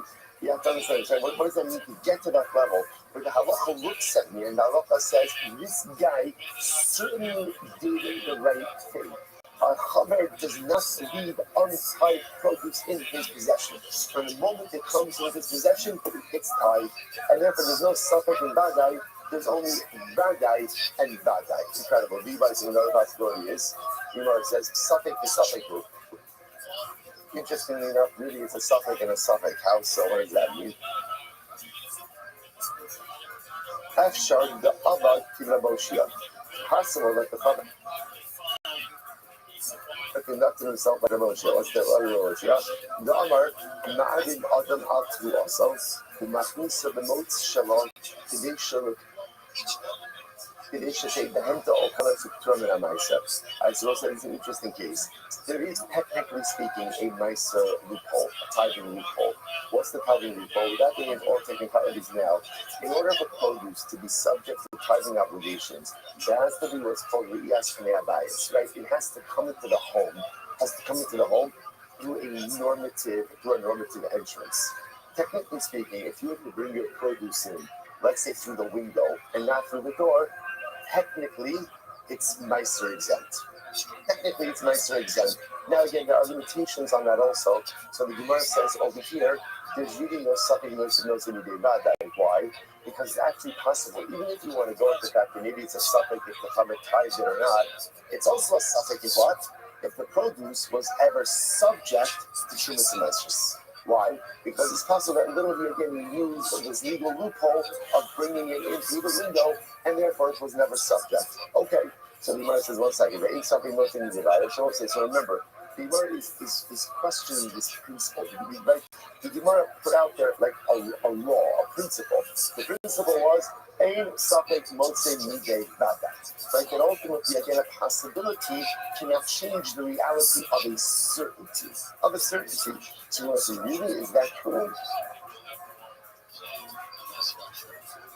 So the Gemara said, but I'm going to read us. Maitza b'shif chasol shel top of Mondays. Not a maitza b'shif chasol. V'shel masik achad b'rimos. Very interesting case where there was once a story of a maidservant. Now let's say now again we're going to. This is a Jewish woman. A Jewish woman who worked for a masik. What's a masik? Rashi says over here, Gavra Alama b'Yisrael. A very powerful guy. She worked for a masik in the city of Rimon. Okay, what happened? She had a miscarriage. And I want to say, interestingly enough, it was common that when a woman had a miscarriage, you have to bury a navel. But interesting, the halakha is, this is also evolved a little bit.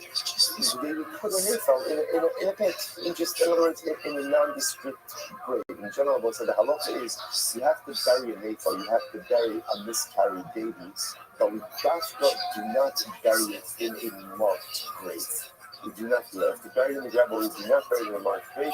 For a variety of reasons, also just from a mental health perspective, it is unhealthy. The Chazal said it is unhealthy for parents to develop an ongoing attachment to a life that never was. Obviously, again, there's trauma, there's loss, there's grief, but Chazal wanted it to be contained. He did not want it to be an ongoing life loss. So what happened? So she miscarried, and she put the miscarriage in a pit. They brought coin to fix it. A coin came along, and obviously saw what had happened, and peered over the pit. Now, why did the coin peer over the pit? Later in Zaka in the Kiva. So he was off the casket for her. Remember again about when a woman gives birth, and even after a miscarriage, depending on when the miscarriage occurred, there could be too much labor. There could be ritual impurity associated with birth. Now, the duration of Tumas labor depends on what? Boy or girl. So the coin peers over the pit in order to see was the nipple, I guess it was developed enough to see whether or not it was a boy or a girl. The boy might say, listen, what's the problem here?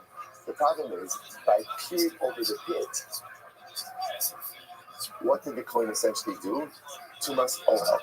Tumas Ohel. Remember again, Tumas Ohel also could be contracted in two ways.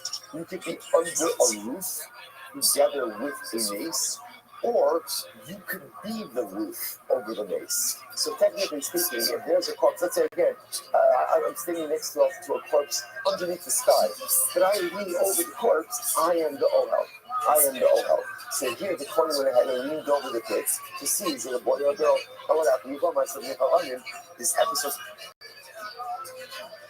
in front of coming. The Tiaruhu, the Shakul, and Barbuch, listen to each other. And they're retiring. They're retiring. Why are they retired the coin? Because ultimately, again, this was a place where there were weasels and animals there. And the reality is they probably took the miscarriage. They probably took it and dragged it away somewhere. You must 1 second. The Vita had given themselves Suffolk Garu, Suffolk Low Garu, the Kasi Suffolk Lumos in the Vita. Because look at this case over here. Here's the case of Vita. What's the Vita? The shipper, the woman had a miscarriage and she placed the baby in the dish. What's the Suffolk? Maybe the animal took it, maybe the animal didn't take it. And yet, what do we see from here? The Gemara says, and yet we see that the Suffolk trumps the Vita. Right, the suffix changes the reality even in the face of the Vada to the point that again, if asking, the coin is not Tameh. The coin is not Tameh. So you see from here that suffix can go ahead and trump a Vada. To which the Gemara says, no. Mostly of the Tilu Labar, Nefal Labar, Ella Ima, the Tila Kimin Nefal Labar. The Gemara says, no. What happened over here is the coin sees the Shifha throwing something that looked like a Nefal. In other words, it's not a Vadai that she miscarried and placed the Nefal in the bar. Rather, again, he saw what appeared to be a Nefal being placed in the bar by this woman. So it's a suffix to begin with. The Gemara said, 1 second. But that's not what it says. But the Gemara said that that appeared over in order to see if it was a boy or a girl. To which the Gemara says, Hakikot. That's what it means to say. Leida, the Gemara says, Leida, in Ruachatila, in Mechalatila. So first of all, he was looking into the pit to see what did she miscarry. Did she miscarry again? Did she miscarry a baby? Or you're about to say, Ruachatila just means maybe she just expelled something else from her body. In other words, not that she expelled a miscarriage. Maybe it was just something else. It was some other discharge. So he was first of all looking over the bug to see was it an APL or not. And things on an APL, and if it was an APL, then things on an APL, Tila, later in Zaka in the Kiva to see if it was a boy or girl. So in fact, this wasn't the case of Vadai and Suffolk. Rather, again, this was a case of Suffolk and Suffolk. So again, Suffolk, whether or not she miscarried a baby, right? What was it, a miscarriage or not? And then again, compound that with the Suffolk, ultimately again, that maybe the animal took it away. You might say the other possibility is, the other possibility is, once you have a place where you know that there's a full den of hardwoods, that there's these animals there, they definitely dragged away whatever was expelled. Okay, so what's the ace guys? So what is the kasha?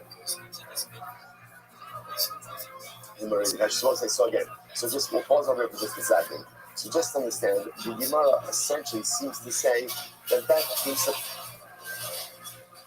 pain, suffix, motzi, nide, vadai, ultimately again holds. That in halacha we accept this principle. Ain suffix, motzi, nide, vadai. That if you have what we'll call two pieces of information in front of you,